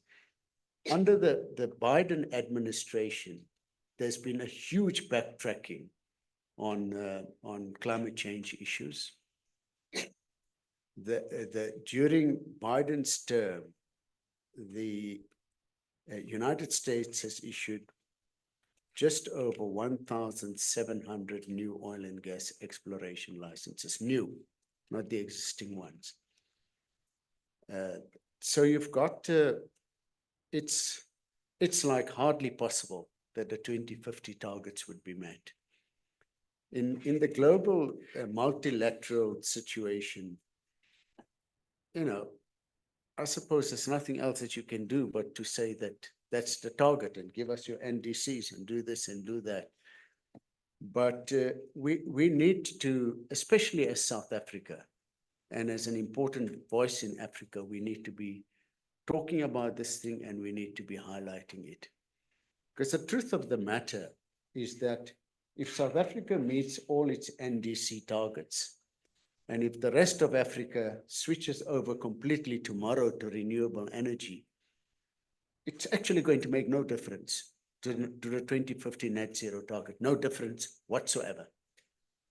And if Africa does nothing and continues with business as usual, it's also going to make no difference to the 2050 net zero target.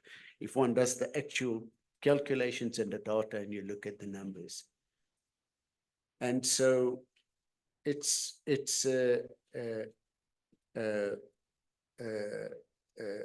this impression somehow has been created that Europe leads the world in climate change, and that the United States has now come on board.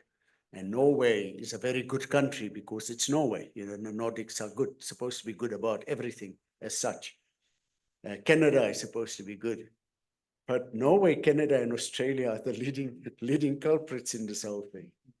And I would like our government to be a bit more outspoken on this matter. Such not many people can be outspoken. The problem that you have is that our government and many other African governments, you've made the point, it's good to have pull and push and pressure, and you get pressures from NGOs, etc. But in many African countries, these NGOs are funded by Norway and Canada and the United States and those sorts of things. And so you don't have in their programs, do a program to highlight the problems being caused by the UN, the United States program. I'm of course not talking about China and India, which have got their own problems. Only reason I'm not mentioning it is that, if you talk about per capita, historical emissions, etc., which sometimes it's not so fashionable to talk about, but those are facts on the ground. If the climate, the global warming is caused by the accumulation of greenhouse gases that you have in the atmosphere. And the apportioning of that is not something that is in our interest to run away from. There are many people who want to argue, okay, it's there already. Let's not talk about the past. Let's not talk about how the greenhouse gases got into the atmosphere. Let's look forward, type of thing. I don't think it serves Africa for us to take that kind of approach, a non-apportioning sort of approach. So that's the one thing. The other, I think that comment I'd like to make is that we are quite fortunate in South Africa, and I think we shouldn't take it for granted, that we have a high level of support for fighting climate change in South African society generally. I'm not saying we're in agreement with each other. The Department of Energy has to do what it has to do, and Sasol has to do what it has to do, and all of those sorts of things. And other people go and they protest at Standard Bank and this and that. So everybody has to do what they do. But we have a very high level of support. If you look at the annual reports of all of the listed companies, you will find there's detailed attempts to grapple with this question. You may or may not agree with how they're doing it, but detailed attempts. And we don't have any kind of climate skeptic movement in South Africa. And even the trade unions, which have a lot to lose if you look at Komati and what happened there and those sorts of things. We have the 4 trade union federations represented on this commission. And their starting point was that we've got to stop this global warming thing. That's where they start from. Their starting point hasn't been that keep jobs, forget about anything else. So they're fighting for the jobs, they're fighting for their members, but at the same time, they're not in a denialist kind of mood. And I think we need to continue doing that. I think part of what Bobby Peake is saying about our communication, the president, who's the chair of this commission, on almost every occasion when he's attended the commission meetings, has made the same point that we need to be more upfront with our communication, especially amongst the masses, that we need to be more upfront. And so that's more engaging with, it's not true that climate change is such a complicated matter that ordinary Joe Soap in the street can't understand it. So, that is another point that I would like to make. Then when you look at South Africa itself, if you think about mitigation and adaptation, where should our emphasis really be? You know, where should we, in a sense, be putting our muscle?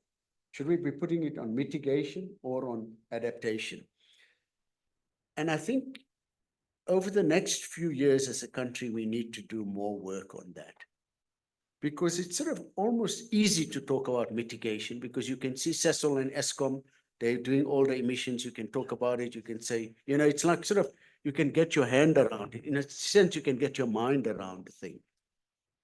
But when it comes to adaptation, you can't get your mind around it because it's not like a picture you can see in your mind. You know, mitigation, you can see a Cecil, I mean, a Eskom power station in your mind. You can see the thing, you can see it spewing out all of the stuff. And so that is something that we'll have to think about. I'm not talking purely from a national point of view. We have global responsibilities, of course, which we are champions of global multilateralism. But from a national point of view, let's just suppose, let's do a thought experiment. If we shut down all our greenhouse gas emissions, some miraculous way, we stop all of that kind of thing. We move completely to renewable energy, renewable transport, all of that, just as a thought experiment. It can't really happen. That does nothing for our adaptation at all. Because the impact of global warming is going to be felt by South Africa, regardless of what we do on mitigation, because it's not caused, the floods in Durban are not caused by Eskom or Sasol. It's caused by global warming. You know, that's where it comes from. So, but we are putting very little emphasis on that, and we need to start without de-escalating our emphasis on mitigation, because we're on a roll on mitigation. I think we're really getting somewhere. If you look at the rollout of renewable energy, it's quite vast in this country, and I think we can do more. So we need to, but we're not doing enough on adaptation. We're not getting sufficient, I think, information on the agricultural sector as far as adaptation is concerned, which is a huge thing. So I think that's something, I think it hasn't been so fashionable. Even, you know, I'm partly guilty of this myself because I've been a big player in this whole thing for decades. The adaptation hasn't been so that's something that I think we need to find a way of making it more interesting, making the topic more sexy. We need to talk because it's coming. Whether we like it or not, those natural disasters are coming. It's going to happen regardless of how good we are on mitigation, which we must be good on. And we must lead, we can lead, all of that. But whatever we do on that, that is coming. And so we need to do much more as far as that is concerned. I just wanted to make that point to you because when we are here, I'm in charge, I'm chairing, you've got to sit and listen to me. I don't get that opportunity often. So Do you want me to respond? Yeah. Briefly? Yeah, why Okay. not? Thank you very much, Deputy Chair. Yes, all those points that you raised are crucially important, and there's a lot of work ahead that needs to be done. Very importantly, we must do what we say we will do, right? So we've made political will, we've got an act, etc., and we've been on international fora and we said this is what South Africa is going to do, and so we must then do it. Because if you don't do what you say you will do, you don't have credibility. So that is the crucial thing that we are here. We're saying, well, you know, obviously everybody else must do their thing, but the fact is we've accepted this, we're going to do stuff, and now we're going to get on and do it, because that's very important. There's no point in having a plan and not implementing it. So I'm very big on that. Then also on the issue about, you know, the history, absolutely. I mean, Europe's been spitting greenhouse gases into the atmosphere for 200 years or however long, and now the whole issue about polluter pays is on the table. But of course, then I was kind of encouraged to not go down that particular road because you know what, it is in fact, well, it's done, etc. Now polluter pays. That's why South Africa gets pressures, because we are polluter and now we must pay. But what about yesterday? So that I have raised that point very strongly, is do not forget what you did, Europe, because actually that's probably where the problem all began. But it's all about the financing, and that's the fight that's going to be had in COP later on this year. Is because that's exactly what it's about. The Paris Agreement said that the developed countries must pay. The developed countries are saying, well, you know, our economies are tight, so now we want other people to pay.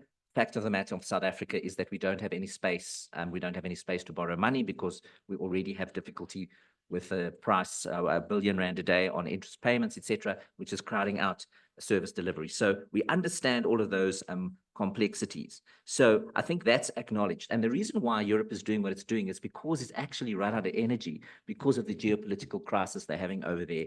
So they are in fact now having to think, oh no, my goodness, we're going to have to dig the coal out the ground now because else we're going to have no energy. And that's about the choices. And that's the exact choices that South Africa has. We sit on a mountain of coal, for example. We are transitioning, but then where does that leave us in the bigger picture? So I think that is particularly clear.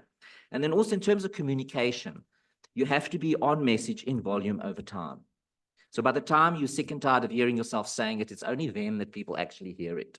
So that is what is needed. The Climate Commission, it is responsible for its own reputation, as is everybody. And it then has to have a clear message that climate change is the thing. We all agree that there's no disagreement. Okay, so what are we going to do about it? We're doing this. And then we need to communicate it over and over and over again. We need to build it up into also our school curricula, etc. There's a lot of things that we can in fact do. And then very quickly on mitigation and adaptation, they obviously both matter. I'm co-chairing mitigation at COP with Norway, which is very interesting. So tell them what I say. I will tell them what you said. Well, they can see it on TV. But yes, indeed. I mean, it's those conversations that need to be had. I think what's happening is the Northern European countries have been very far ahead in a number of areas, etc. But I think the realities of the world are kind of seeping through now. And I think that makes the conversation much more meaty, as it were. But as I said, we do what we say we will do. We have a plan. We're going to do the plan. We'll go as fast as we can. I think that is all clear. And then on the adaptation, obviously, human beings, what do? They evolve. That's what's been happening for a very long time. So what happens is people will respond. So the environment is changing. Human beings will adapt and respond. And we need to look at things like, how do you finance that? How do you have climate insurance, etc.? All of those things that are on the table.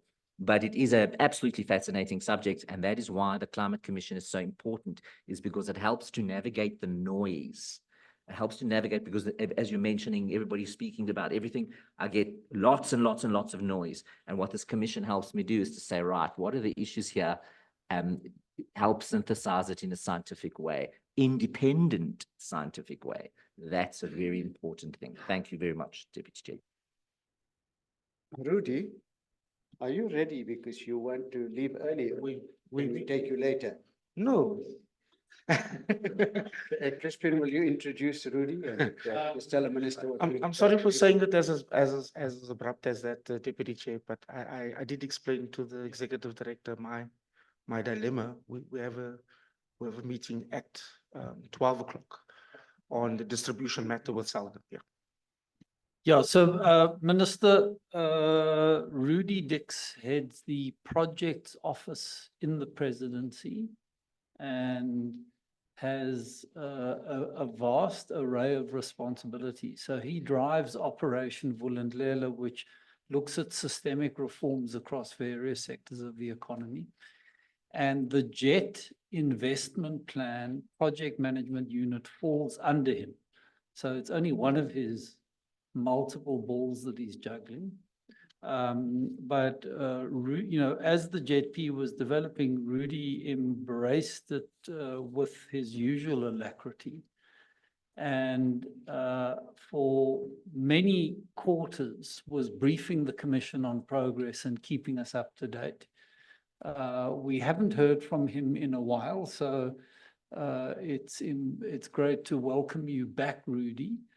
I think just to say the Commission remains deeply interested in the progress with the JET and looks forward to your report. Thank you, Executive Director. Good morning, Minister George, Deputy Chairperson Ali Musa. I've got my colleague here, Jared Moodley, and if it's okay, Deputy Chair, what we will do, I'll just voice over a little bit on three key aspects where there's been some significant progress. But really the presentation for today is, given that it's quite a vast array of different areas of work, we thought it's best that perhaps what we do focus on is one of the core projects, which is the JET funding platform, if that's okay.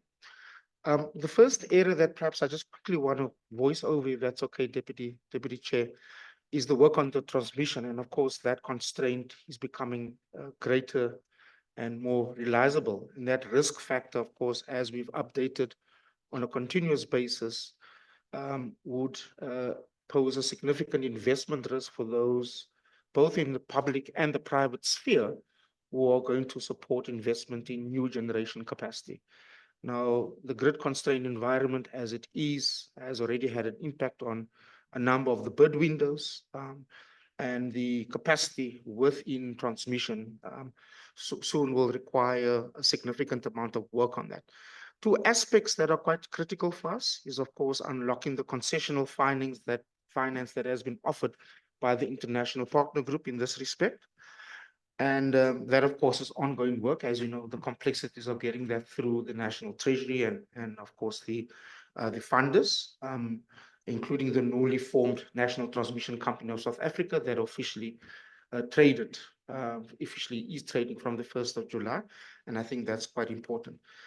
The second aspect, of course, relates to a cabinet decision that has been taken during the course of the 6th administration to support private sector investment in various aspects of the transmission grid expansion.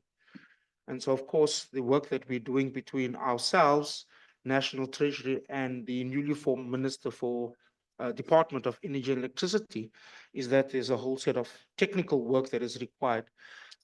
Two aspects that are quite critical in that regard is firstly pricing signal and the importance of unbundling the transmission tariff. And that's an ongoing technical exercise requiring for us to be able to ensure that we do support the work of NERSA and expedite it. The second aspect, which is probably a little bit more easier, is the regulatory environment. Because of course, as in the case of transmission, there is no set regulatory environment that allows for private sector models of investment within the transmission space. Those are two aspects that intersect both from the JET PMU work on the concessional funding, because that's where our core mandate is for the JET PMU. But the work is, of course, coordinated through the National Energy Crisis Committee with the JET PMU. So all those little moving parts are synergized and integrated in the work around transmission. Deputy Chair, the second aspect that I thought I wanted to just voice over relates to the municipal portfolio. That's obviously quite an important part of the work going forward. It creates quite a number of challenges, and we've got to work quite closely. I can safely say we've had a really very successful municipal conference launch, inaugural launch for the Just Energy Transition on the 27th and the 28th of August. More than, I think more than 1,000 municipal officials from all manner of municipalities had attended very successfully. We've had an engagement on this. I think just a quick outcome of that conference is the ongoing momentum that we need to have. But as you can imagine, Deputy Chair, the key aspect relates to the electricity distribution reform work. That is a big chapter of what we continue to and have to do. And of course, that has to be integrated in transition work in relation to implementation of the JET work. So three key elements that came out of this was basically the current state of the distribution network, but also the need around energy access, the ability for us to assess municipal institutional and financial capabilities for just energy transition and electricity distribution. And then, of course, the importance of the institutional arrangements with municipal councils and getting municipalities to support and dedicate resources and work around that. And I think that's quite an important outcome of that. But clearly a lot of work ahead, building that partnership. The complexity of the municipal space is going to be quite critical. And then the last area that I thought I'll spend time on, because this is quite critical, is our ongoing partnership and work with the Department of Higher Education on the JET skills portfolio. We've now been able to land on an important part of properly coordinating this and setting up an institutional mechanism in the Director General's Office of the Department of Higher Education and Training that specifically will look at JET. our interaction and synergy with the Human Resource Development Council is quite pertinent and critical, so that we obviously bring in all the stakeholders. But certainly, again, as you said, it's about the skills hub and the JET skills forum that needs to be done, the development zones and the focus of the development zones, the assessments of those core value chains in the development zones, planning, and of course, the issues around foundational skills. There's been quite a bit of progress in these three aspects over the last few months. There has also been progress in other of the 6 portfolios, but as I suggested, Deputy Chair, that we then move straight into the JET funding platform, which is a core part of the work that we want to do, and our ability to ensure that flows of money are going to the areas and the projects that are outlined in the investment plan and in the implementation plan. So I've just quickly voiced over those 3 areas, and the 4th area I'll leave to Jared just to take you through, which is in the slide deck, as we've shared with the commissioners. Thank you so much. Thank you, Rudy. Good morning to the Minister, Deputy Chair, commissioners and colleagues. Let's see if I can get this to work. Okay. Deputy Chair, I am going to try and go through the material relatively quickly because we do always value the input that we get at these forums. Maybe let me start by saying that we were fortunate that a lot of this work around developing the JET funding platform coincided and complemented the work that was done on the JTFM. So you see that, within the design and objectives of the JET funding platform is a strong alignment to some of the principles that have been set out in the JTFM work. And we see the JET funding platform as one of the first key interventions that aligns to that work and that will improve the access to grant finance for credible JET projects. To assist us in designing, developing, and taking forward the objectives, we have set up an advisory committee. We'll provide a bit of detail on that. We're fortunate to have members from this forum currently sitting on that committee as well, which has been really valuable. And I think, Deputy Chair, to end and to be very clear on this, the JET FP is designed to operate alongside existing and build on existing interventions. We're fortunate that we have, as you mentioned, many people that are conscious of climate change, that are conscious of the JET, collectives and institutions that are working in a really positive way on engaging with this topic. So we don't want to constrain that thinking.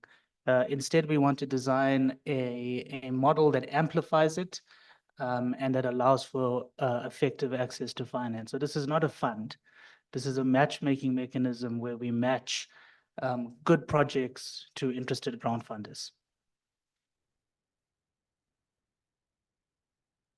Deputy Chair, maybe to take a step back and just explain the need for the JET funding platform. I think it's clear to everyone that there's a desperate need for grant financing in the context of implementing the just energy transition. We are aware that the international pledge currently is not sufficient enough. And we're also operating in a window where our fiscal space is constrained. So attracting other sources of grant funding then becomes critical. At the same time, we are aware and recognize the fact that there are meaningful sources of grant funding locally. Circa 45 billion rands of grant funding enters the system every year. And so our work can focus on engaging with these sources and ensuring that they program future funding budgets towards JET objectives. Ultimately, we're looking to improve access to grant funding. I think as I said, we've leaned heavily on some of the principles set out in the JTFM work, and we will continue to leverage the good work done on asset tagging by the PCC, alongside other work done on frameworks and criteria and guidance as we launch the funding platform and as we scale the funding platform. Grant funding from a scale perspective, Deputy Chair, is critical, especially in the context of the just element and just transition projects. A number of these projects are small in scale. So whilst we have comfort that the larger scale projects will attract significant funding in the form of concessional debt and equity. We realize that from a smaller scale point of view, grant funding will become critical, and so hence the need to focus on a intervention that improves access to grant funding. So we, within the PMU, have designed the JET funding platform. As I said, we haven't done this in isolation. The objective of this is to improve the quantum of grant funding and improve access to grant funding for JET projects. So to reaffirm my previous point, this is not a fund. This is a matchmaking mechanism where we will match credible JET projects that support SMMEs, community-based organizations, NGOs, trade unions and government institutions to interested grant funders. Now, the opportunity here is how we leverage some of the initial grant pledge from the international partners, but we bring along other forms of grant funding from DFIs, MDBs, philanthropies, and corporates. In the process, we realize that project preparation is going to be a key enabler, and a lot of the work then needs to focus on developing suitable solutions for project preparation. And once we match projects, we will continue to leverage the grant register to provide the public with transparency, to get feedback, and to improve the work as we go. Just in terms of a timeline, we are launching the funding platform at the end of October this year. There have been many days, Deputy Chair, when I've been anxious about this, but I'm getting a lot more confident that we are well on track on meeting the launch date of the 25th of October, 2024. We have worked very intentionally on resourcing skills in the PMU for this. We have an advisory committee, as I mentioned. We've also procured technical support services to ensure that we do this work in accordance to best practice, and also leverage the experience and skills and capabilities that exist in this country. So our technical support partner, just to be clear, is a South African institution. They're actually based just down the road, and we've been working with them very closely on meeting our launch date and providing a suitable platform and interface for interested projects and funders to engage with. In terms of key focus areas of the funding platform, and I think this is it's important for us that we launch the funding platform so that we then shift the focus from the funding platform itself to the actual beneficiaries that this funding platform is going to support. And you'll see across this list, I'm just going to pick out a few that have been mentioned today. The focus on renewable energy community models is definitely in scope. We're also looking at a strong focus initially, Deputy Chair, on Mpumalanga, supporting communities in terms of strengthening the social economy, working on promoting economic diversification, and in the process, looking to leverage other forms of commercial capital and the institutions that manage those forms of capital in blended finance structures. So we believe the focus areas are fit, but ultimately we also think our design allows for an iterative approach where, as we see projects coming through the funding platform, we can revisit these focus areas and better understand where we need to direct attention. To quickly speak on the advisory committee mandate, and I have included information on the advisory committee members in the pack. The mandate of the advisory committee is to provide strategic advice on taking forward the JET funding platform and achieving its objectives. And I think this is a very, very important point. We're fortunate enough to have advisory committee members that come from relevant backgrounds, that have the right experience to guide us on how to make this intervention as meaningful as it can be. So it is a steering committee. It doesn't have decision-making powers, but the benefit in that is that we get access to best practice, and we get constant engagement on reconsidering where we focus our energies and how best we ultimately match-make projects to different sources of funding. As part of that, we will have to provide regular reports to the advisory committee to enable them to conduct their functions effectively. And the advisory committee, where they may deem fit, will seek the additional services of expert and technical input if required. Deputy Chair, to end my presentation, just to set out the steps to success. It's important that we leverage the good work that is already being done in the system. We engage with that, and I think that includes engaging with some of the good work done on tagging to provide clear guidance to interested parties on how the funding platform will work. It is going to be critical to drive scale, and driving scale means that we work with the appropriate implementing partners, we leverage their infrastructure, and we create programmatic opportunities for grant funders to support. And as I mentioned before, we need to focus on developing credible solutions, and part of that is a intentional focus on developing solutions for project preparation. Thank you, Deputy Chair.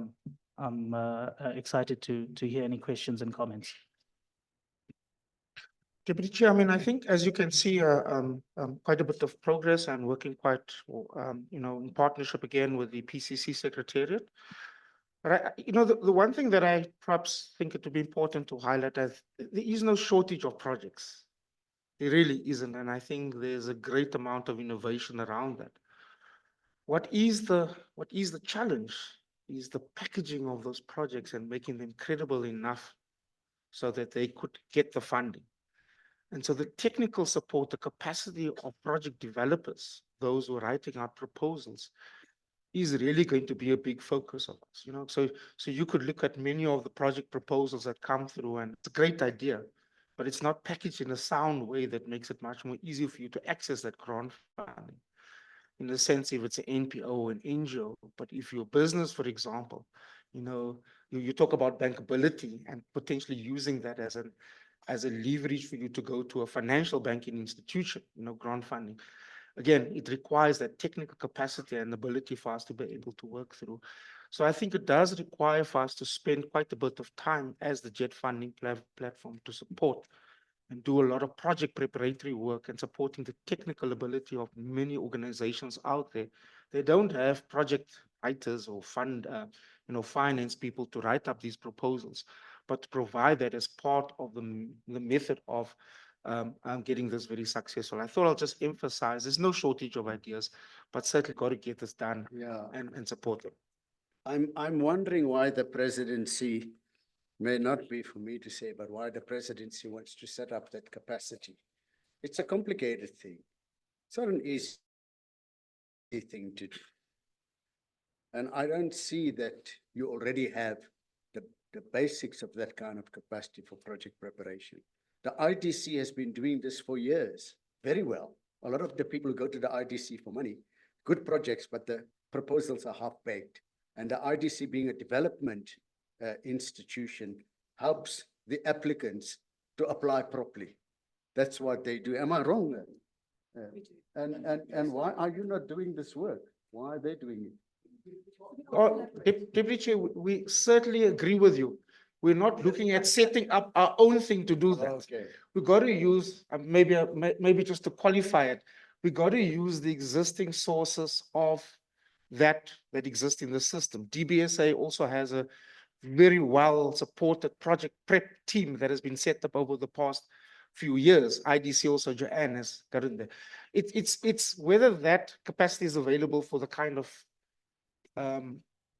target audience that we've had over here. So you got to use the existing structures that are there, but we're certainly not going to set it up. We've got to just link it in and develop and use those resources. But once it comes to implementation of the just energy transition funding stuff, shouldn't it then move to the IDC or some institution out of the presidency? I mean, really, because if you set up something like that in the presidency, tomorrow you have another president, he shuts it down. And so it should go to the institutions which we have that are working. Yeah, you agree with me? We're certainly going in that direction. Then why do you need an advisory committee when the IDC has all of the committees, the structures, the bureaucracy to take proper decisions on this.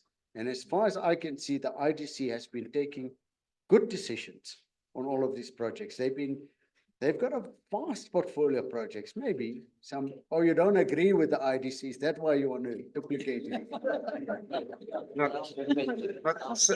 Certainly not. I'm squinting. Thank you. I just want to ask a quick question. You know, we are actually on the subject of transition and change, etc., and that's the big manifestation, right? That's the big phenomenon.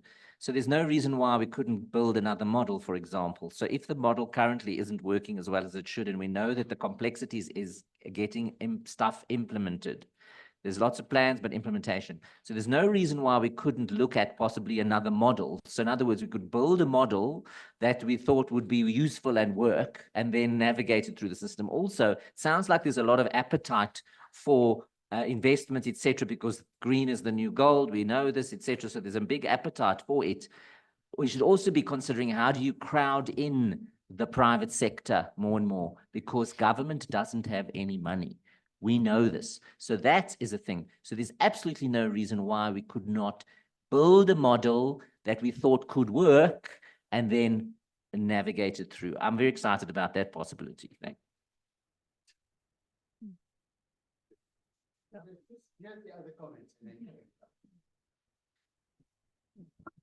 Thank you for the presentation.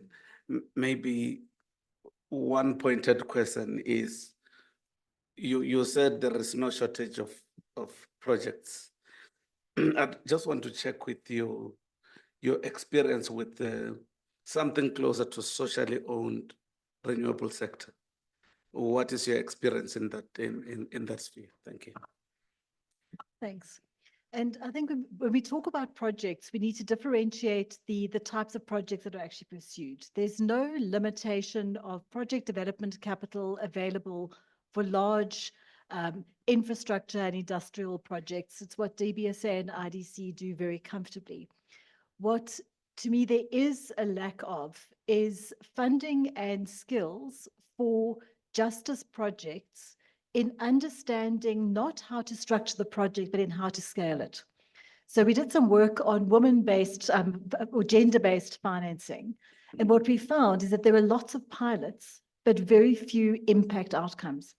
And I think that's what we need to look in this just transition, the financing mechanism, project preparation is more about ensuring that we understand how to implement and scale the project opportunities, because it's not just about the one or two projects we can do in Mpumalanga, it's about how that project can be replicated and scaled across the provinces. So I think that's the nuance in project preparation that we need to solve for collectively. Thanks.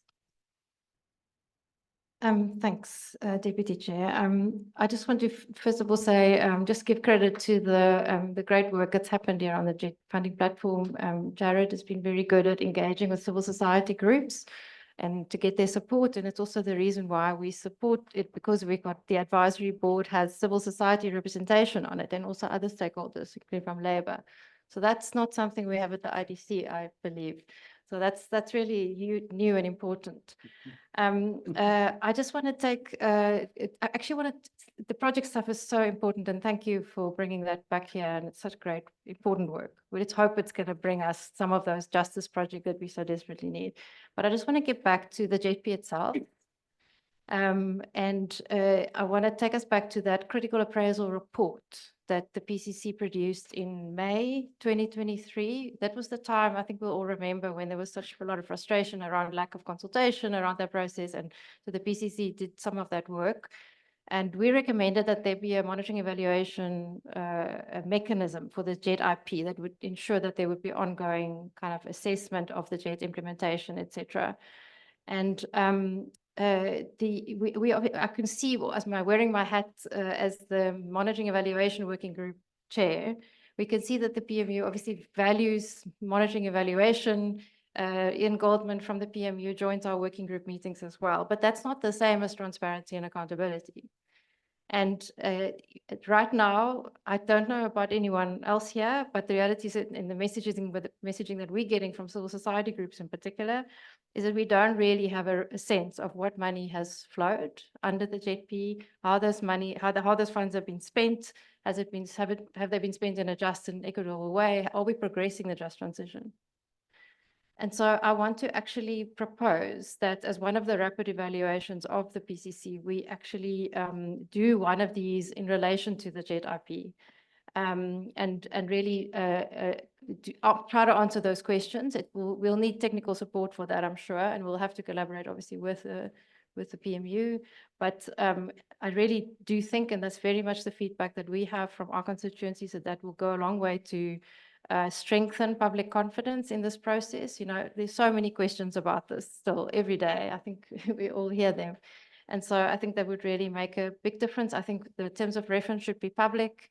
I think that civil society, there should be other stakeholders represented on a reference group. So we can actually now, several years later, that we can have a sense of where we've gone with this process. Thanks. So to put it bluntly, when this JETP came about and people were sitting in Glasgow or wherever, we said, we want to see the agreements. We want to see the agreements between this government and that government on what money is passing for what issue. And I think that's really important because we're getting a lot of heat from civil society to say, what's going on? And I am on record repeatedly asking the president for those agreements, and they should not be confidential. They should not be sitting with Treasury. And if Treasury says they're confidential, that's wrong. It's a public process, and those agreements should be in the public domain. And I guess what Melissa's asking is, will feed into that process as well. Really? Quick check, because I've got to agree. I mean, I think the comments that Minister George makes and the comments that others have made related to the funding platform are well synergized in that. I think there are a couple of commissioners here who are participating in that, and I think it is quite a different space, as Joanne correctly characterizes it, and that's really quite important. Melissa, we are engaging with the with the executive director and the secretariat relating to the evaluation review. I think we've landed on a time frame that would allow us sufficiently to be able to conduct an evaluation exercise. We'll work together on that. Certainly, the public, disclosure stuff is quite important for us. You got to ask the right people for the right information. Treasury is responsible for signing and concluding, not the presidency, for the information relating to any flows of money. Got to ask the right people for the right information, given their legislative and constitutional responsibility. And I think it's quite important that we do direct it correctly. So my point, Deputy Chair, is that I think this matter is always a contentious area. So it's never going to go away. We have to manage it in the manner that it always comes. So there's going to be lots of questions. We got to be transparent, as we've always committed. And I've come to this forum for the last 2.5 years now, since we started this matter, and lots of interrogation and questions being asked and answers being given. So it is a platform and a forum and a matter that requires quite a bit of robust engagement, enough for us to manage the risks and, of course, to be transparent and to provide that level of accountability. Always in the implementation, we give that same commitment that we've had since we started providing updates to the PCC. Jared will specifically deal with Commissioner Mbodi's question. It's a bit of a tricky one because there's very little social projects of this kind of nature. Okay, thanks, Rudy. Yeah, I'm going to attempt to try and answer a few questions in the point made by Commissioner Mbodi. So you would have seen on the key focus areas a focus on socially owned renewable energy. So we have been putting a lot of work towards this, and we've been fortunate that our colleagues in the PCC have been doing the same.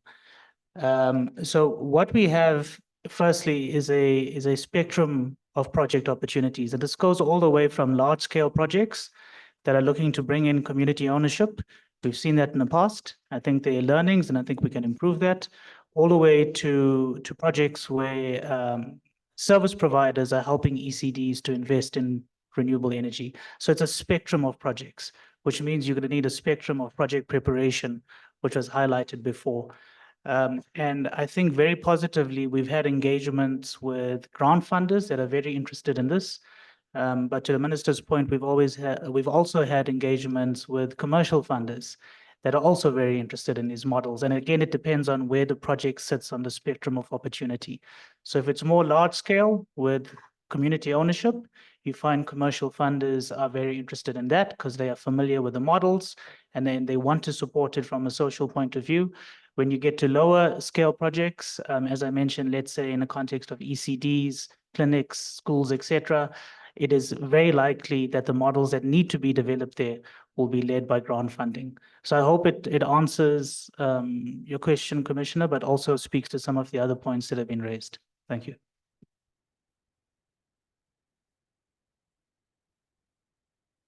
Thank you very much. Thank you for that. And it's always a lively discussion, Rudy.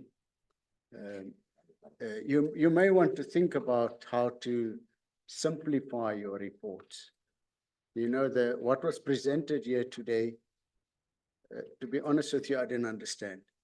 If I walk out of here and somebody says, give me a summary of what Rudy said, I wouldn't know what to say. So, you know, but if you had something like this much has been pledged for the jet thing, this much has been drawn down, and it has been allocated to the following 11 projects, so much to this project. This is what this project is about. This is what this project is about. I would have understood it a bit more. But sometimes I think the report is meant for me not to understand that part of it, because that would have been far more interesting for me than all the other stuff that has been said. But because I can't grapple with it, I can't get my fingers on this stuff unless I know, is money going anywhere and where is it going to? Then I can grapple with it. But maybe you can, maybe Crispy and the Secretariat can develop a dashboard for the reporting and they consult with us, say, are you happy with this dashboard? And then they give us that kind of reporting, and maybe we develop it from our side. We say, give us the following, we ask for this, we ask for the following information. You heard what a number of commissioners have said, and then maybe we do that. Then they also know what we want, you know? Okay, we'll try that. Let's see what happens. And it will make life easy for the minister. Ministers can't concentrate on long reports. They've got a lot of things. You must give them a one-pager, you know, and then 2 minutes attention. Then 2 minutes attention span. Let's take a short break. We're going to deal with the Climate Change Act, Melissa, when we come back. And then we're going to deal with the NDC, the update. So we'll still finish by 1 o'clock, I think. Yeah, I think we'll still. Let's come back at 11:30. Have tea and come back at 11:30. Yeah. Okay. I've got a monster.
We'll finish by 1 o'clock. Definitely, definitely. Especially if I say you've got to go.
Thank you very much. We're going to ask Melissa.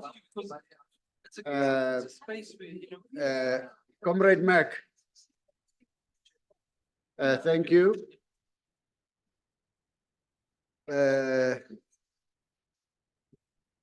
You think it's correct in a formal meeting of the commission for Comrade Mac to address somebody else as comrade? You think we should allow that in a commission meeting? It's allowed. It's allowed. You can use whatever title you want to for people. You know, the old man Matthews was a deputy minister when I was in cabinet, and Naledi Pandor's father. I don't know if you know him. No, the old man Matthews, he was a deputy minister. And I never called him deputy minister. I mean, I always called him uncle. I just called him, you know, so you can use whatever title you want to for people, because he was like so much older than me. He was like a really old toppy, you know, even then. You know. Can we put you on? You are looking for trouble now. No, it's terrible, Bobby Peak. You would know. You're not very far from me. You know, when young ladies call you uncle, and you just know, well, this is not going to go anywhere. You know, so, you know, it's what, you know, it's life. You know, that's what happens. Melissa, it's your time. Thanks, Chair. I'm going to keep this quite short. I think we've spoken quite a bit about the Climate Change Act today. I was meant to do this with Commissioner Badi Baduza, who's not here today, unfortunately, but we are the two lawyers, or until Brandon joined, we were the two lawyers on the commission. So that's the reason for us doing it. I mean, I'm preaching a little bit to the choir because I think many people here know the Act, including the Minister. So I'm just going to highlight some key issues for the purpose of the Climate Commission. So first of all, obviously, just to acknowledge that this is a significant achievement for South Africa. And I'll show you a little bit of the coverage that we've seen overseas about the passing of this act. It took 8 years to do. As civil society, we were very involved. We're not entirely happy with the outcome. I know the minister says it's a brilliant act. Of course, we have many reservations about the act, but it is an important achievement nonetheless. Most importantly, it's obviously framework legislation, and a lot has to happen for it to really have the impact that's intended. And of course, very importantly, it hasn't yet commenced, and time couldn't be more urgent. One interesting thing that we don't often talk about is that this act was published in both English and Tsvenda, which is a really amazing kind of innovation, but also in the way that it contributes to the development of language in our local languages, in the same way that the Equality Act was published in isiZulu. So this is I just think it's quite a nice thing, also potentially for our other commissioners here. So if you need a word and you need to speak about this in Tsvenda, then you can come and look it up in the Act. So as you can see some of the coverage here, what the left-hand side is on Reuters, just a quick glimpse of that. And the right-hand one is in the Indian newspaper, The Hindu. Not all the coverage is super positive always. On the left, you can see one that's in the African business press, calling it a watered-down climate bill. And then for some of you, I hope that some of you saw the politically aware comedy skit about the GNU and the Climate Change Act covered in there. So if you haven't, talked to me and I'll give you the link. It's very entertaining. Framework legislation for action. So obviously this act prevails over other climate-related legislation, which is really important. And it requires a review and harmonization with other laws, policies, decisions. This is a big deal, and it's a strong signal from the legislature to all spheres of government, branches of government. There, of course, have to be regulations passed. The minister's already referred to those, including for penalties. One of the big concerns that we had, and many members of the public had during the passing of this bill, is that there are not strong enough penalties in the bill for not meeting carbon budgets in particular, but also other provisions. It creates obligations on a whole range of all different parts of government. It also creates some new institutions, including what I've called here Climate Commission 2.0, which I'll touch on in a minute. And then, of course, it sets timeframes that are so important. So in terms of the Climate Commission 2.0, you'll just remember very briefly the national public entity under the PFMA. We've already heard about that today. The language of the Act, we must be independent, impartial, and have full legal capacity of a juristic person. This might seem like legalese, but it's very important for taking legal action as like signing contracts, for example, etc.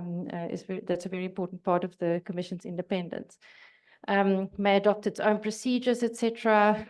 That's also links to the list of the regulations affecting the Commission that the ED was referring to earlier today. New reporting requirements to government in Parliament. We've set quite a good example already as a Commission in terms of reporting and being very public and transparent. Those obligations are now in Parliament, in the Act, so statutory obligations, and then some new financial and administrative provisions. So yes, we're also going to be 25 commissioners, and it's a different composition.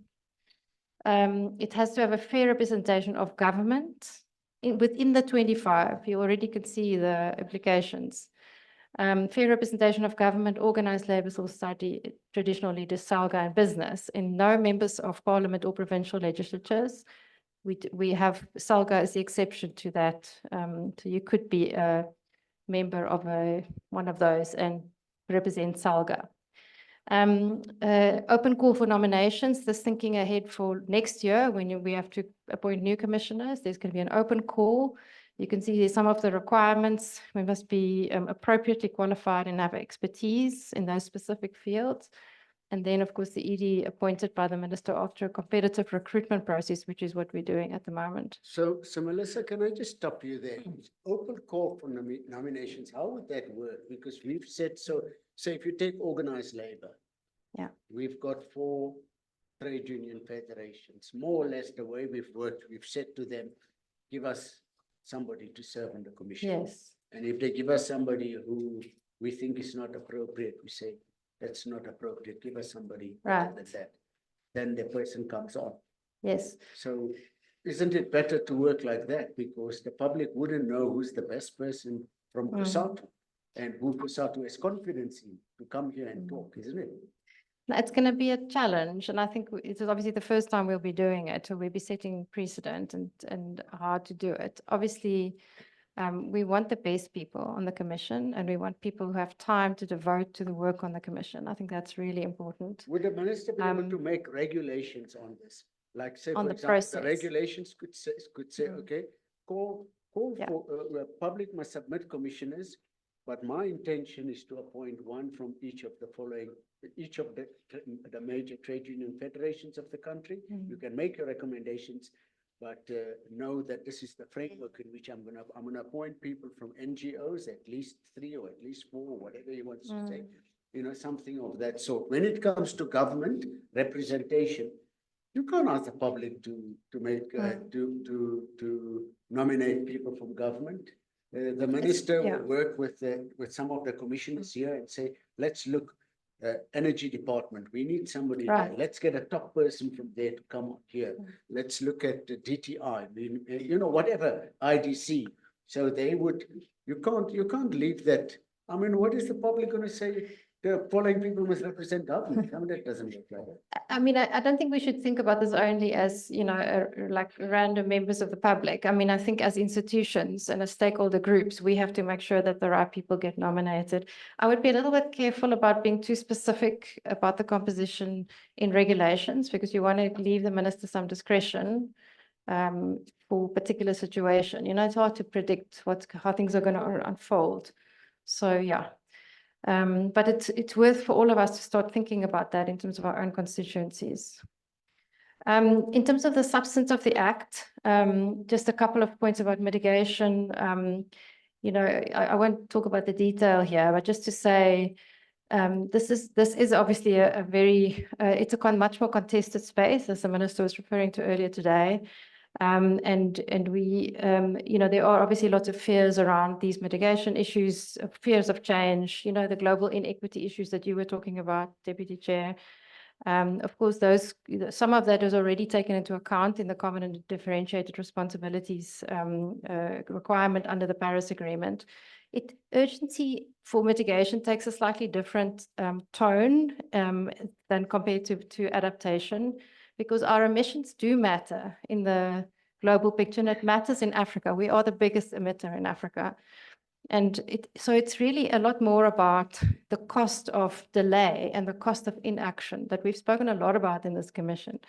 So the longer we wait, the fewer options we have in terms of shifting our economy. So this is just a really important thing. And I think the minister, coming from his background, will also appreciate that when it comes to the big emitters, and you would have seen this with the minimum emission standards, is that they will only act when they are legally required to do so. And even then, they will come to you and ask for exemptions. So there's no time to waste. Then a couple of comments on adaptation. Mbali, this is Mbali's section that she's very passionate about, just sets out some of the tools there that we need. And you can see it's a whole kind of sort of architecture forcing all spheres of government to really engage and plan for adaptation across government. There's also the finance mechanism. I'm sure the minister's thought about that already. I don't think we're very clear about how that's going to play out, but it's a potential tool that's available there. And then just in terms of urgency, and I want to share this picture with you, photographs. These are taken from the floods that we had in KZN, and how those floods have affected other things, you know, of course, infrastructure, but particularly education. and how schools were closed for many, many weeks after the floods, and how it really affects the realization of other rights in our economy. And it's really, as I said, there's no time to waste in dealing with this. So just in conclusion, you know, thinking about the role of the PCC, obviously this is, if you could get back to Commissioner Bodie's point about lines and responsibilities, etc., this is an act of the South African Parliament, the DFFE, and is obviously leading on implementation, and then many other departments have obligations.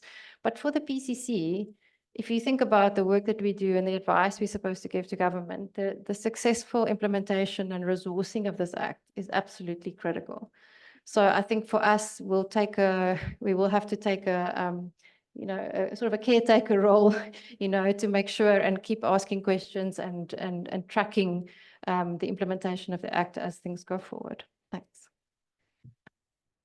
Thank you very much. I think we've got the capacity to track that. In our secretariat here, we have a number of people who were director generals or directors general in their previous jobs, deputy directors, senior civil servants, and these are the people that can monitor the implementation of legislation with their eyes closed. So it will be good for us to support the minister and the department in whichever way we can in the implementation of this. Thank you, Melissa. I hope that with you going, Brandon can see that we tend to get a degree of free legal services from the CR, and we hope that will continue. That will continue. But thank you for that. He's going to do even more. Okay, very good, wonderful, wonderful. Thank you very much. Okay, then let's move on to the nationally determined contributions. Steve Nichols. Oh, are you opening? Sorry, Louise. They didn't have your name here. Okay. Thank you, Deputy Chair. So I just wanted to preface Steve's presentation with a few comments. But there is an unfinished piece of business from the report of the Net Zero and Employment Strategy Working Group, which is that the House is requested to adopt the report of the 4 economic opportunities in Mpumalanga so that the work can proceed on the basis of that report. So if we may, I do note Commissioner Peake's issue about land and water. And I think we should adopt, and I'm looking at Devin to see if he agrees, I think we should adopt the report subject to a codicil that we investigate the trade-offs of land and water. Because that did actually come up in the working group as well, that we noted that there would be. You know, land is wanted for tourism, for biodiversity, it's wanted for plantations, it's wanted for industrial hemp.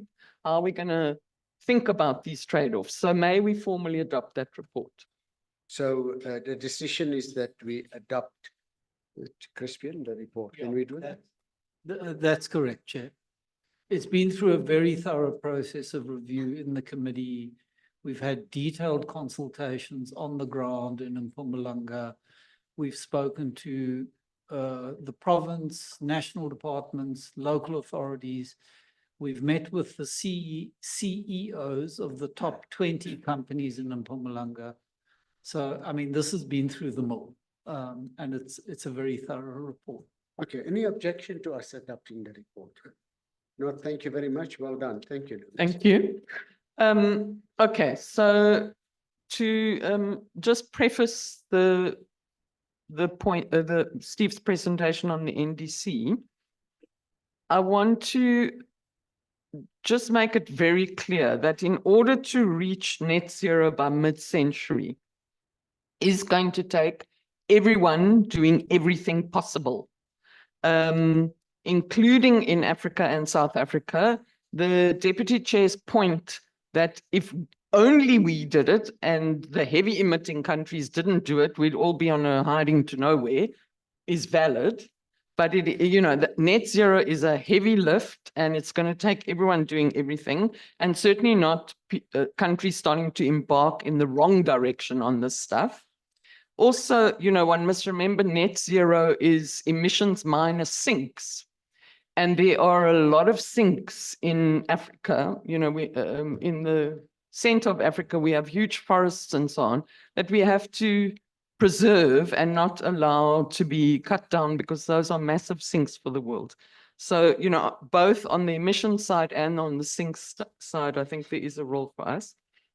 And the concept I want to introduce, which is a very important concept, under which one then looks at the NDC, is this idea of a carbon budget. And I wanted to just clarify that people are probably using this phrase carbon budget. You're probably hearing it in many different spaces and contexts. And it's being used to mean different things. So I just want to clarify the meanings.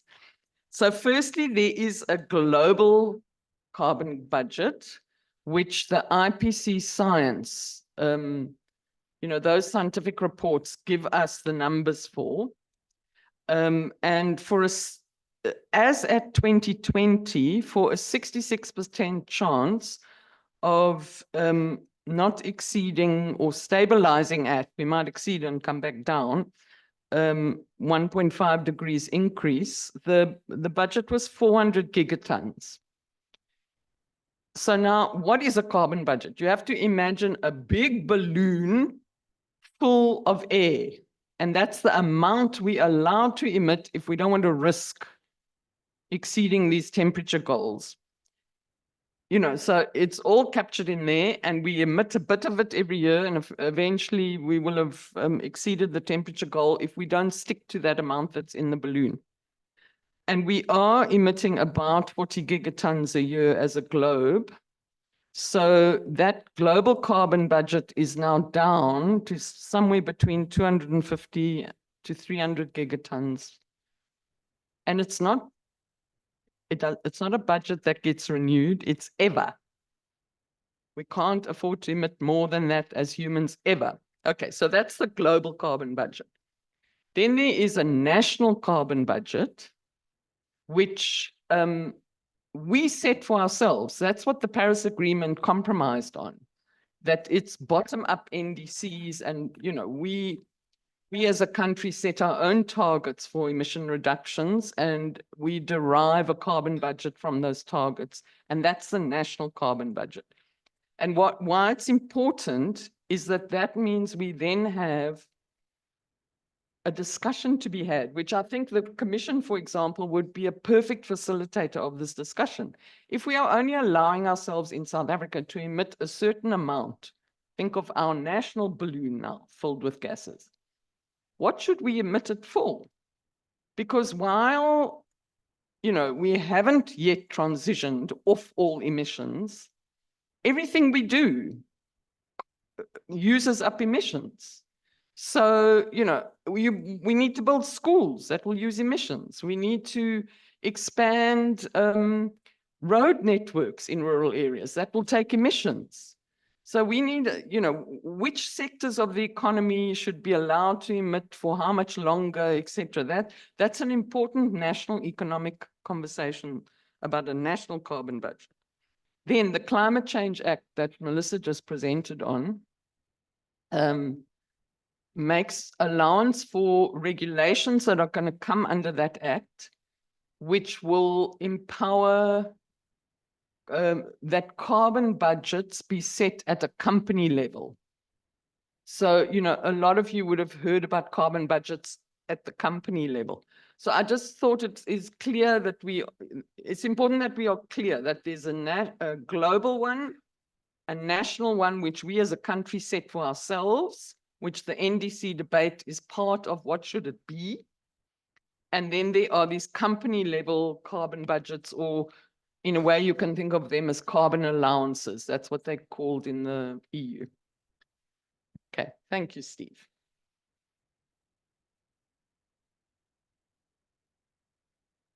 The comments from Louise is that yeah, a big part of the adaptation component of the NDC is really thinking about how do we design our economy to maximize socioeconomic outputs. That's really what we're trying to think of. But I think it's also very important to note that the NDC is not just about mitigation. There are three parts of the NDC. It's both mitigation, adaptation, and means of implementation, which include things like trade, climate finance, technology transfer, and capacity building. And so the advice that we seek to give, or that you seek to give as a commission to the minister and to the president, need to think about all three of those components. And we are organizing the secretariat to try to support you in that. But we also do encourage you through your working group meetings to really kind of pick up on this NDC as a standing item. The timelines for it is that I think the DFFE hope to submit somewhere around mid next year. And so we need to be able to give them the recommendations sort of Marchish next year to feed into their stakeholder engagement processes. So just to kind of remind you what we did last time. Steve, just to be clear, so the government has to table the NDCs with the UNFCCC by June 2025? Is that what it is? So technically the request from the UNFCCC is to submit by February, so 9 months before the COP. So the government has to submit in February 2025. Realistically, most governments submit later than that. So we were expecting to submit somewhere around June, July. Okay. Yeah. So yeah, just to remind us what we did last time with the update of the NDC, and clearly this is a very important process within overall climate regulation. We commissioned additional research to support how we might think about setting that NDC, particularly by the UCT team. We collated the research of others, including at the time a sort of seminal piece by the NBI, and we hosted a huge range of public dialogues. And effectively, we proposed to repeat that process. We have commissioned quite a lot of work between now and then, so we will rely on that. But we will also seek to gather as much of the evidence as we can across a range of sources. I think it's very important that we sort of take that holistic view of what's out there.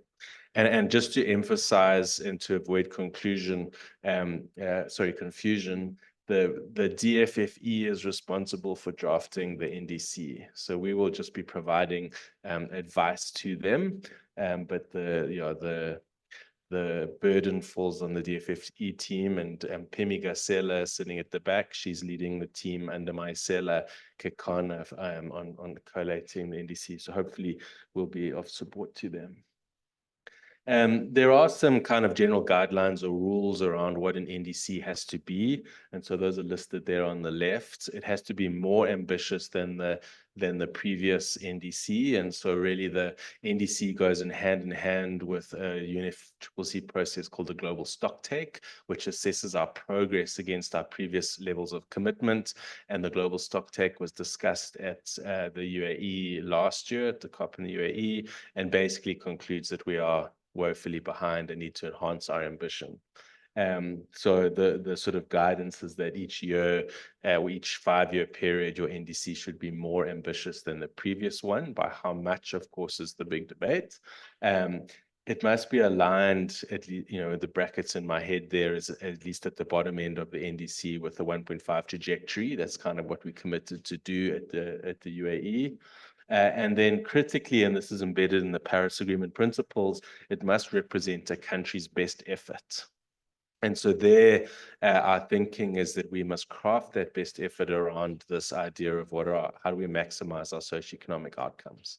And so a lot of the modeling we've been doing is looking at rather focused on outcomes rather than thinking about the budget as a constraint.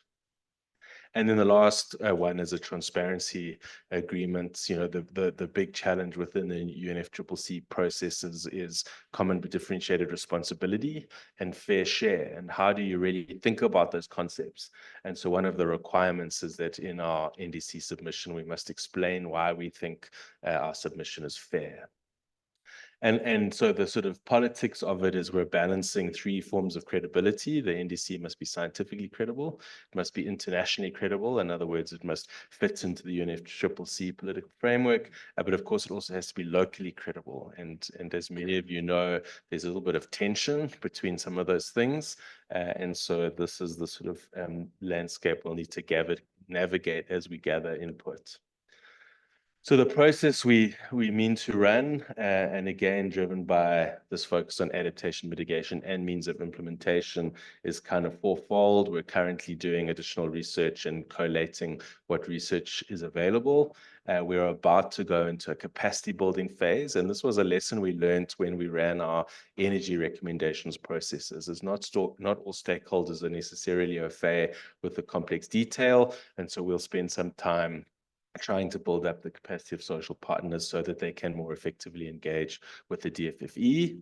And then we will, of course, have an engagement around what we think should be in the recommendations put forward by the Commission, and then have a sort of final review phase once we've drafted those, that opinion and recirculated with stakeholders.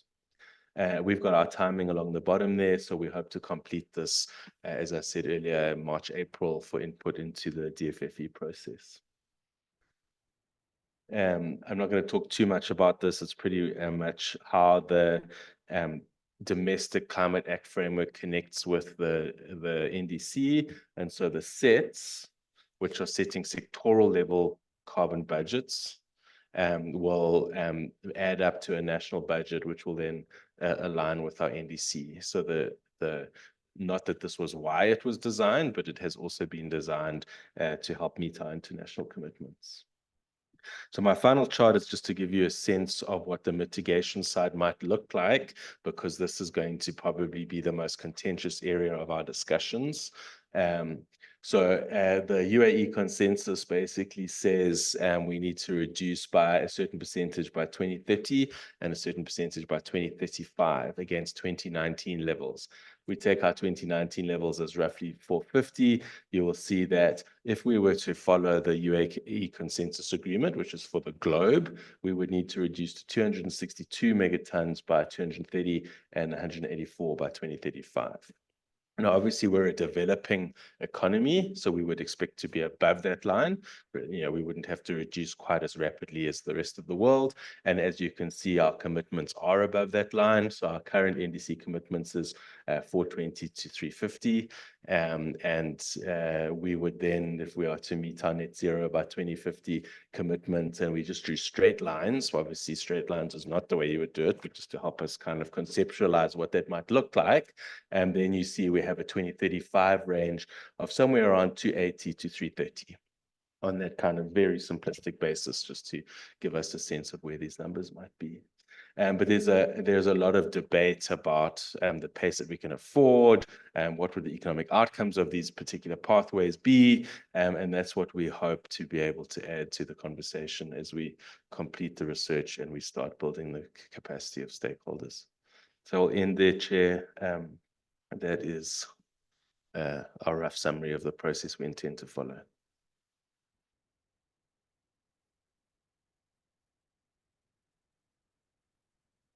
So, Chair, what we thought would be useful would be to just get a broad reaction from commissioners, focusing in particular on the process. So this is not a substance discussion, and it would be good to, make sure that business, labor, civil society, youth, and government voices are heard in this exercise.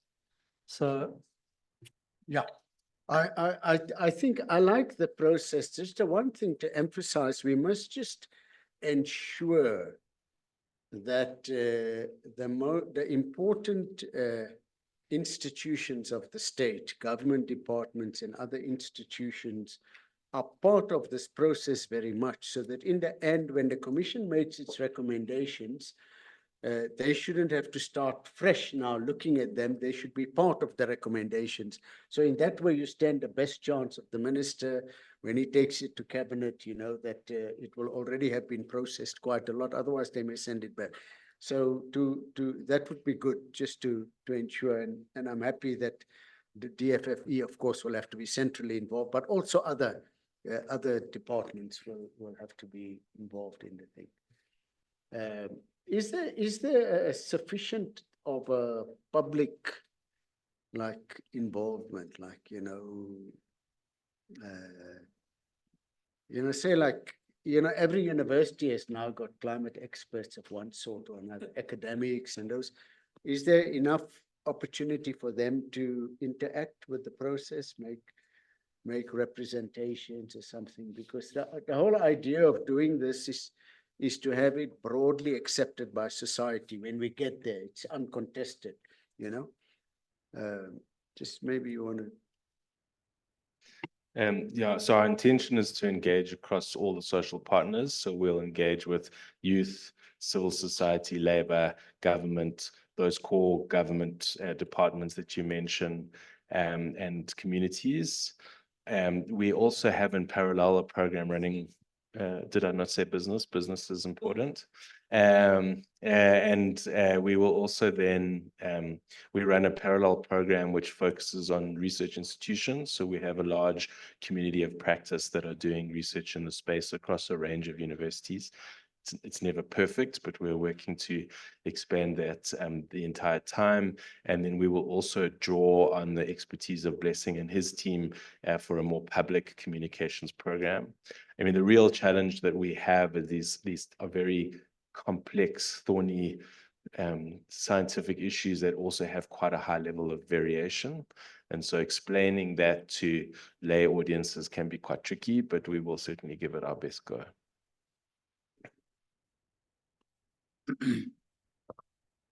Thank you, Deputy Chairman. I mean, thanks, Louis and Stephen for this. Something kind of is niggling in my head, because it would seem to me that if you just take the commitments that we've made, there is a feeling maybe it's too soon to have it, it's misplaced, that it would be tough to make them, right? And then there is talk that we should set more ambitious ones. One of the concerns I have with that kind of approach, whilst being sensitive to the aspiration, is that before you realize it, there is no connection between the commitments and what can be achieved. In fact, what sometimes usually happens for people psychologically, if you set them an impossible target, they say, okay, you actually mad. How do you think we'll achieve that? We'll just carry on, kind of a thing. So how do we strike the right balance between always aspiring to do better and making sure that what we set ourselves seems to be within the realm of what is achievable?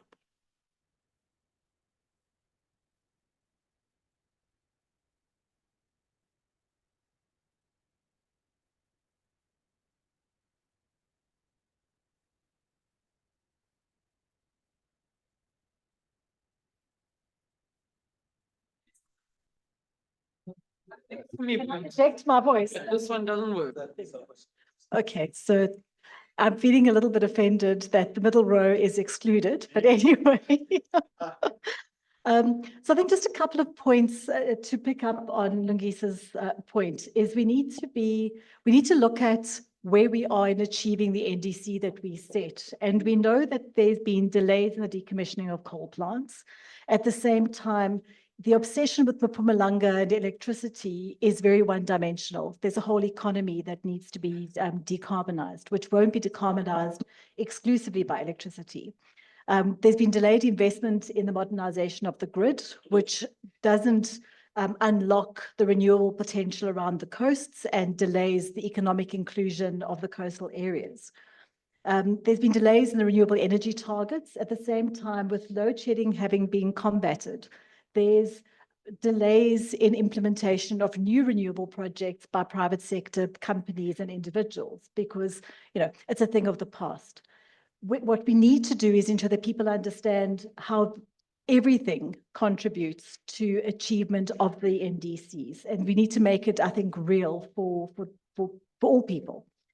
If we look at the infrastructure development, also further delayed, which then delays the unlocking of economic value chains. And we need to think about not only the NDC targets to 2050, but actually the economic cliff that sits probably between 2030 and 2035 if we don't decarbonize.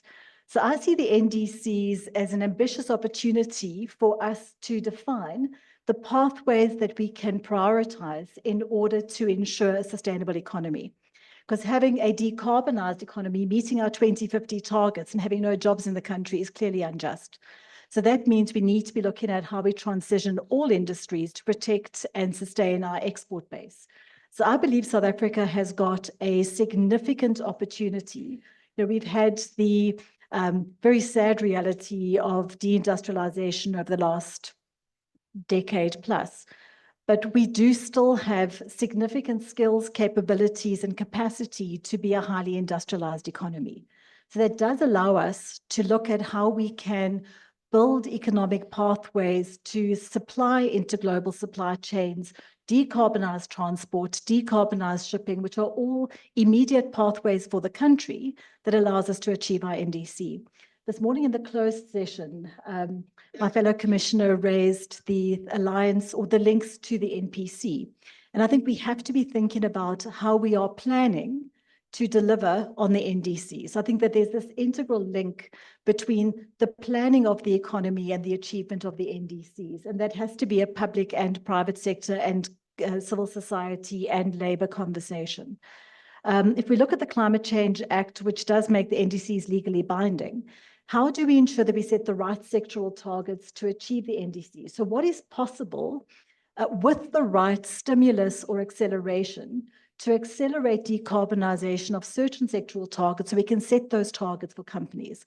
I think that for me raises the question then is how do we use carbon taxes? Do we actually use them as, are they, fiscal benefits, or are there actually incentives that are going to be there to drive acceleration of key industrial and transition and adaptation pathways? And I think the way we think about the NDCs, the more we're able to drive a bottom-up approach in setting those, the more we can align to the NDCs to achievement of critical enablers. That is going to delay the process. So I would recommend that it's a process we look at in parallel. And we can identify the key opportunity sectors as well as the key risk sectors. And look at those from a bottom-up perspective in order to align them to the NDC and achievement. But we really need to look at how we both set key sectoral targets, corporate targets, and systems through which we can measure and report on it effectively. I think one of my frustrations, if you look at all of the global auctions on carbon trading, all we look at is green assets that have been built. We don't look at real decarbonization of critical industries. So I think that we have the opportunity, given the importance of our petrochemicals and steel sector to employment in the country, to think about how we, and cement industry and mining industry, and mining is an exponential growth area. So how do we think about building those green and decarbonizing those so we actually set the standard for good and sustainable industrial investment while achieving our NDCs in the process? Thanks.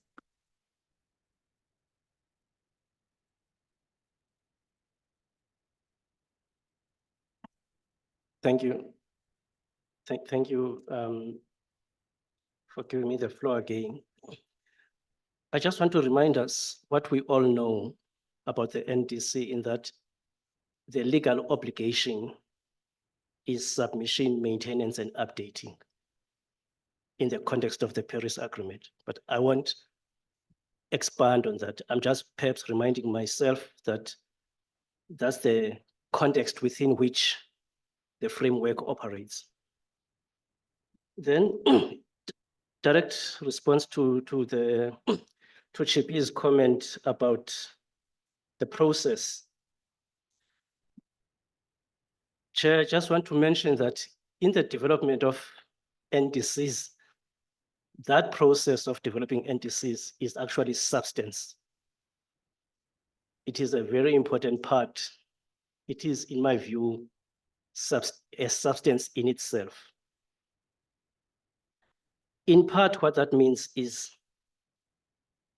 there is a difference in accessing the pen holders of the NDC in the society of South Africa. So we do not have equal access to whoever is carrying the pen, is holding the pen in writing the NDC. That's material. Because those that have access to the pen holders can influence not only the content, but the framing of that content. Lastly, our role as the PCC, Steve, is to build on what we did last time in enhancing that access to the pen holders, being creative in how we expand opportunities for meaningful interactions in the compilation of the NDC. Thank you.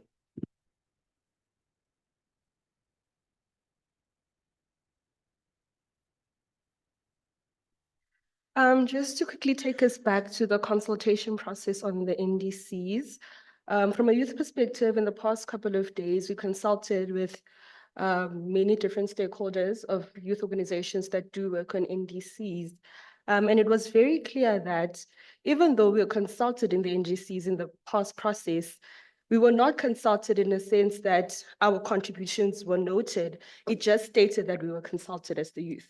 So that basically means that there's no real information about what the youth feel when it comes to NDCs. And daily, a lot of young people are working on these NDCs, and we have resources, we have research that we've conducted, and we even have toolkits on how we want to be adequately consulted on the stakeholder engagements. And I hear what you said about communicating with Blessing, as well as the process that you're going to follow. But even in the last NDCs, there was a process that was supposed to be followed, but it wasn't really followed. Yes, we were in the room, but it was very clear that young people that were in that room did not know much about climate change, let alone NDCs themselves. So I want young people to be involved in the process from the start, from the planning, and then all the way to the actual consultative process happening, because we have a lot of ideas on what we want the NDCs to look like from a youth perspective, because we have to live with all of the choices that are made in that, in those NDCs. So it feels a little bit like the older generation is speaking for us. And then when we do speak for ourselves, we just note it as the youth were consulted instead of there actually being highlights on what we contributed in the engagements. So looking to next year's consultations again, I would like to be involved in that process so that we make sure that young people are adequately listened to in those meetings, and our contributions, as Brian just said, that they're not just noted, but there's actual highlights on what was said in those meetings, because the people that hold the pen, they say that this is the contribution of the young people, and then it drowns out a lot on what we actually involved in those NDCs. And we also highlighted that waste management is an area that is important when it comes to the NDCs. And we say waste management because this transition, it's going to create a lot of waste. And a lot of the time, the landfills, the areas where landfills are, it's where there's local communities, young people around those landfills. So now we're speaking about the just transition at a higher level, but at the lower level, we're concerned about where is this waste going to go? How is it going to be disposed of? Because we have a right to a clean environment. And lastly, when it comes to the implementation of the NDCs, it's apparent that there won't be an implementation without financing. And we as young people or vulnerable groups, we want more of an emphasis on public financing instead of the emphasis that's apparent on private financing, because we want the NDCs to be people-centered. And we feel like it's just going to be a transition for business or industries if we don't actually speak about the fact that we need more public financing into the NDCs. So yeah, that's our contribution. Thank you so much, I think we'll just make an input that says all that we are trying to achieve here should connect directly to the Just Transition Framework, which is the framework that we all agreed upon, which captures the essence of justice, the 3 elements of justice. But what is also to be very, very important is we need to be very, very careful about that, which was drawn there, which shows local credibility of NDC as the very important aspect of what we do. It shouldn't be the other way around. We shouldn't excite ourselves and please the international world that they expect at the back of our own people. So meaning we can't really go and dance merrily somewhere in COP meetings or in Bonn, wherever it is that we go to, knowing very well that we don't have a locally credible, NDC. It also talks to what my colleague Longis has just indicated, Commissioner Fuzile indicated. He indicated something very important. We see that there is a note that says the NDC should actually be better every other time. But the question is it just an academic mention, or are we looking at whether we can perform or not? Because it shouldn't be that we keep on pleasing people with what looks very good, but which we can't implement.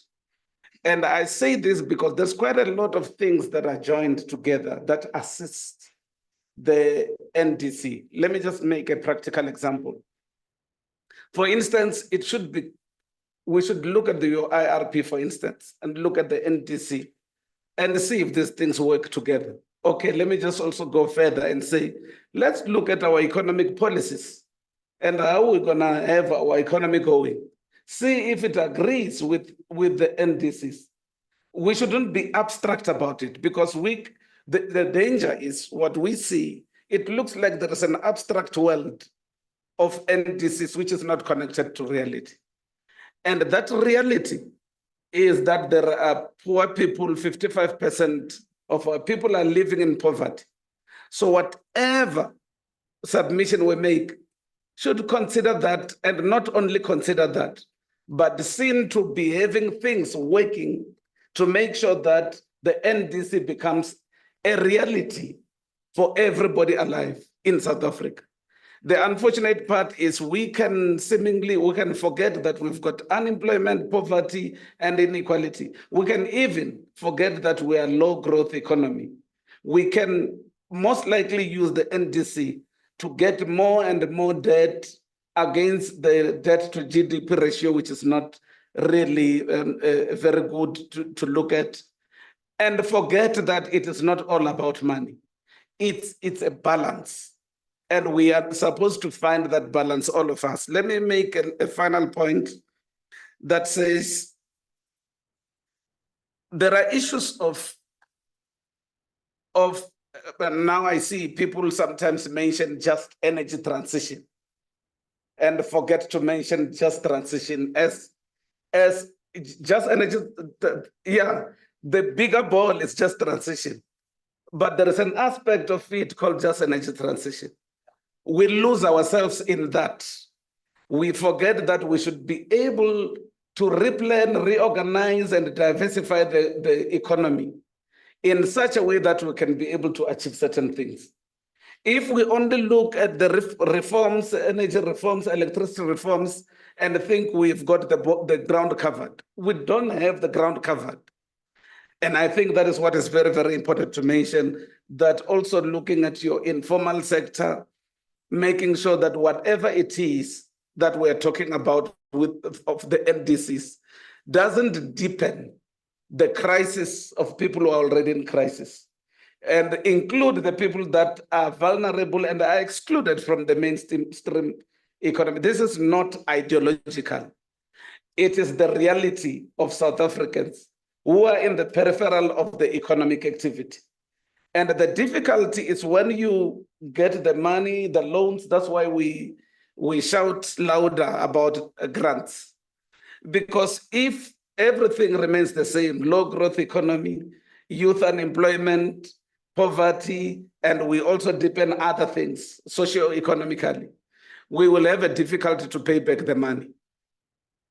And that is why our NDCs need not be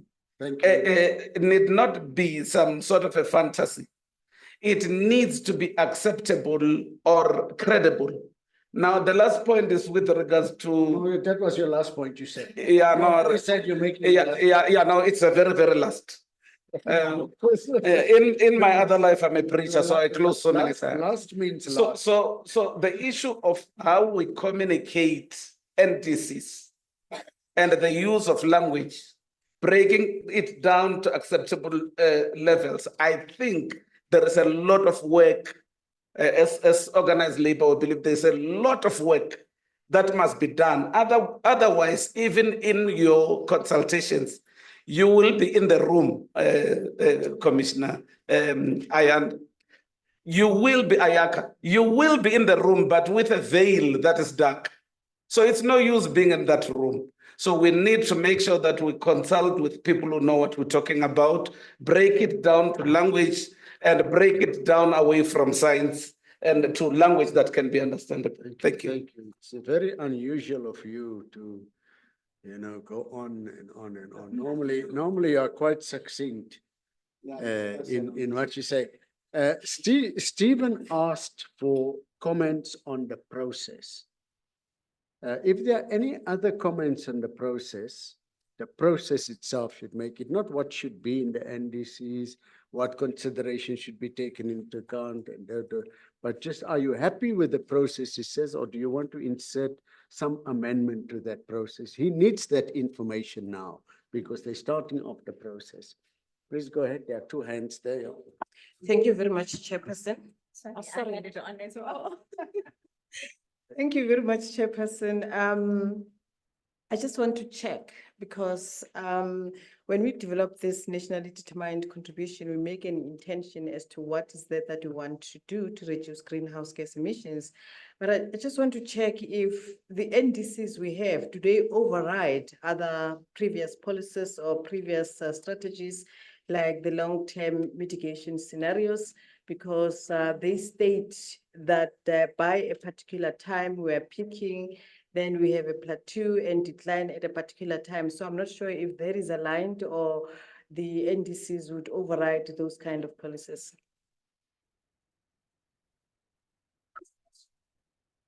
I'll answer that one. Yes, sorry, Chair. Okay, thank you, Chair.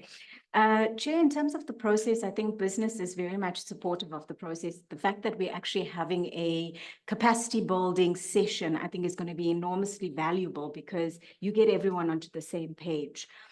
In terms of the focus, just some suggestions in how the process is put together. I think it's important that we present all the studies, all of the information related to the science. This is something that's critically important. So we need to also make sure that we allow the audience to be able to get all the information and not cherry pick the studies. So that's important. And I think, Chair, we should allow the commissioners to play an active role in the constituent consultants consultations that actually take place. I think it will help us get the conversation going and get the dialogue. So let's try and see how we can build the commissioners in this. And 2 points related to studies and principles that need to enshrine the process. I think it's critically important that we bring forward achievability of the NDCs, and we should look at how we've progressed. Business as usual versus the progress we've made, where we would have been had we not done anything, and then the delays. So exactly what Commissioner Bates has raised, I think it's important, but let's extend it beyond that as to where the business as usual line is. And then we need to also focus on mitigation, adaptation, technology, and finance in equal quantities, please. I think we spend a lot of time on the mitigation to the exclusion of the other elements, but our NDC has to contain all of them. And we need to understand how those elements are going to be crafted as well and what studies underpin that. So please, let's make sure it's holistic in how we consult and how we provide capacity building. Thanks. Stephen, do you want to comment on anything that's been said? It's basically feedback to you, so Yeah, I mean, it's all very excellent feedback. Thank you, very helpful. I would just make one point that as we did with the electricity and jet IP recommendations, we will have multiple documents. So we will have the document that is the formal recommendation. We will also have a parallel document that will reflect and detail the perspectives of the range of stakeholders and how we've tried to incorporate them into the main recommendations. Okay. Thank you. Louise, I'd like to bring this discussion to a close. I want to answer Makoma's question. If you tell me no, then that's fine. We'll do it, but don't Yeah. take too long. No. Yes, Commissioner Lekala, the LTMS was a tool which informed the country's thinking on its targets before. With the first NDC, that the plateau already fell away then. So it's quite a long time now. We're not looking at a plateau and decline. We're looking at decline. Thank you, Chair. And I just wanted to say in terms of the process, that in parallel to the PCC process, the DFFE will be running provincial workshops.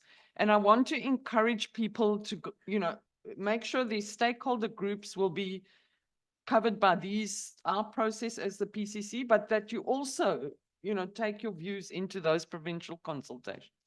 Thank you, Chair. Sorry, I just wanted to. What to say? I lied, I'm sorry.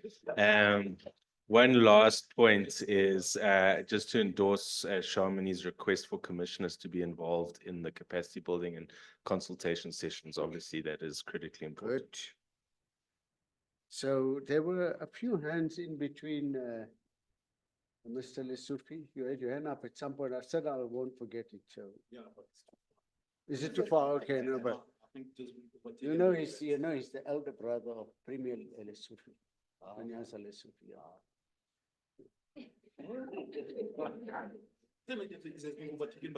Okay, thank you. No problem. Thank you very much. Okay, so that brings us to the minutes of the previous meeting. Nontlantla has circulated all of them. I'm not going to ask her to walk you through the minutes, except to ask, are you happy with the minutes or do you want to have any amendments? If not, Nontlantla, thank you very much. Everybody's happy with your minutes, which is a credit to you. Good quality minutes. And then we come to any other business.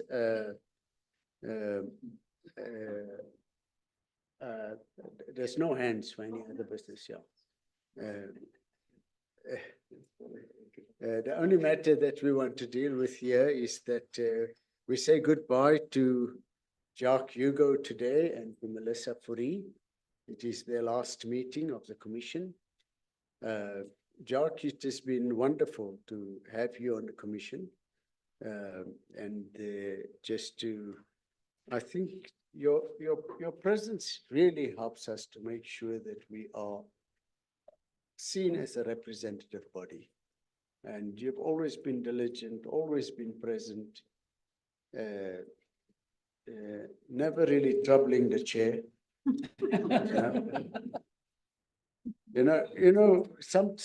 Some commissioners, I don't want to mention names, they put their hands up, and as they're talking, ideas come to them, and then they just can't stop, because now as they're talking, they start thinking, and you haven't been one of those, so really appreciate it. And go well. We hope that you will continue flying the flag of climate change going into the future. We always like to believe that anybody who's had anything to do with us is part of the climate family, in a sense. We can give you, if somebody calls me up in the future and say, is it true that Jacques Hugo is a climate activist? I will say yes, because we all become now climate activists. And then there's Melissa Fourie. Melissa, as you know, I don't need to tell you, you've been a pillar of strength for the commission. I don't believe the commission would be the same without you. You've taken the trouble to familiarize yourself with a wide range of matters which the Commission deals with and give you advice and your input, and that has generally been extremely of a high quality and very valuable. You've also been provided a lot of personal support to me as Deputy Chair. I won't forget in the initial days, there was this commission that was set up, and there wasn't even a piece of paper. And then I was told I must be the Deputy Chair of the Presidential Climate Commission. And I didn't know what to do. So I spoke to Melissa. I said, Melissa, you're a clever lawyer. What must I do? She says, have they given you a letter of appointment? I said, no. She says, well, the first thing you should ask for is a letter of appointment so that you know that you are appointed. And appointed to what? So then we asked for letters of appointment. That's how the first lot of commissioners got their letters, because we didn't even get letters. They were just, and then we said, what's the terms of reference? Oh, there was no terms of reference. There was nothing at all. There was no staff, no budget, nothing of that sort. So Melissa, you helped me a lot in trying to understand at least the administrative legal situation of these things and those sorts of stuff. And you've always been of great help. And I know you will continue to be a climate activist. And I expect that we as a commission will encounter you as a member of the public out there, commenting on what we do, hopefully generally in support and in praise of what we do. Knowing you, it probably won't always be like that. So go well. And I think that maybe you want to say something before I hand over to the Executive Director, because he wants to say something also. Deputy Chair, just suffice to say that it was an absolute privilege to be part of this. My email 2 weeks ago to the ED, I acknowledged the fact that this organization was built from nothing. We started off with the foundation and laid every brick, and I've been absolutely privileged to be part of this. Just on a lighter note, this is most probably one of the bodies that I've served on where there is a plethora of acronyms, and just when you think you're on top of them, you get to a meeting, and then there's 15 new ones that are on the table. So with that, a grateful heart, and thank you for being part of the privilege to be part of this process. And to each and every commissioner, lots of relationships built over time. I'm not gonna single out anybody in particular, but it's been a privilege, and thank you so much. Thank you.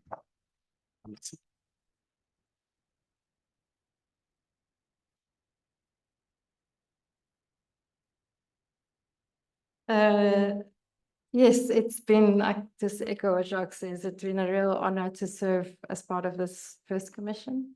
It's also been one of the hardest things I've ever done in my career. I'm very proud of what we've achieved as a commission together.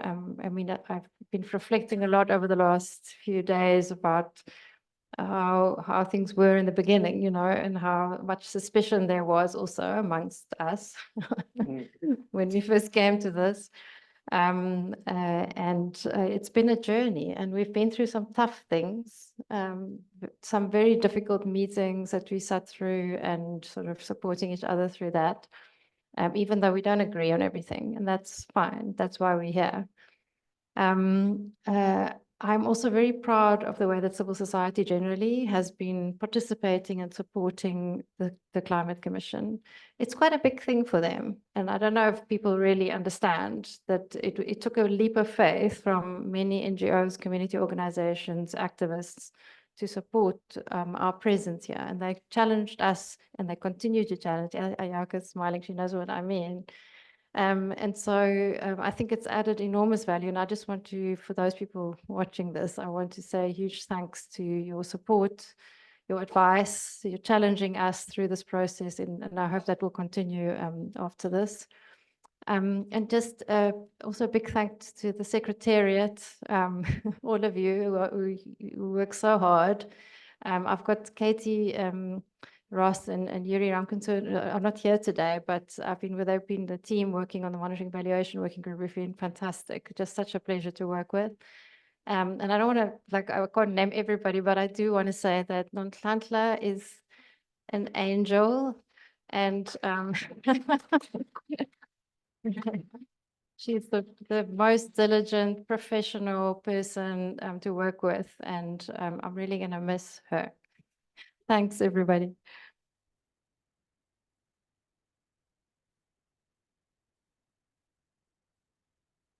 Well, Deputy Chair, everything has been said.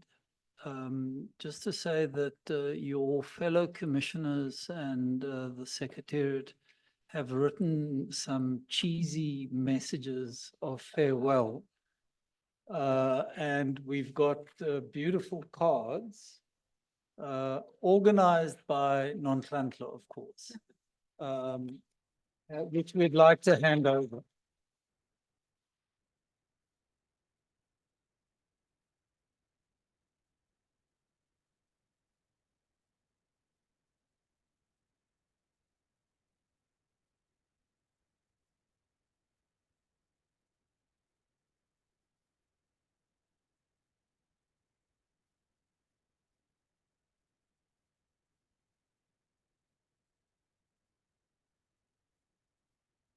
Who thinks he might have escaped without embarrassment. We're not yet ready to say farewell, so he will have to come to the December Commission meeting, where there will be a formal thank you to him for his service. Otherwise, we report him to the Premier. Correct. That won't work.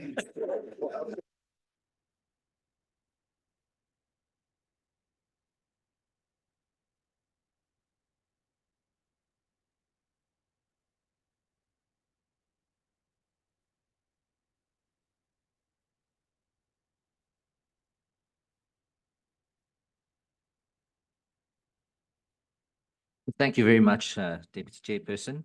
I just want to say thank you very much for the invitation today. It was amazing to meet all of you and to see at first hand the great work you are doing. I see an enormously exciting journey ahead. Jacques, you were mentioning about the acronyms. Now I'm learning a whole new language. So it is quite a steep learning curve, but I will learn, and you have my full commitment to making sure that we get done what needs to be done. Thank you very, very much. And at the next meeting, I will come on the 6th of December, and then we will have clarity on the way forward. So I think very exciting things ahead. Thank you.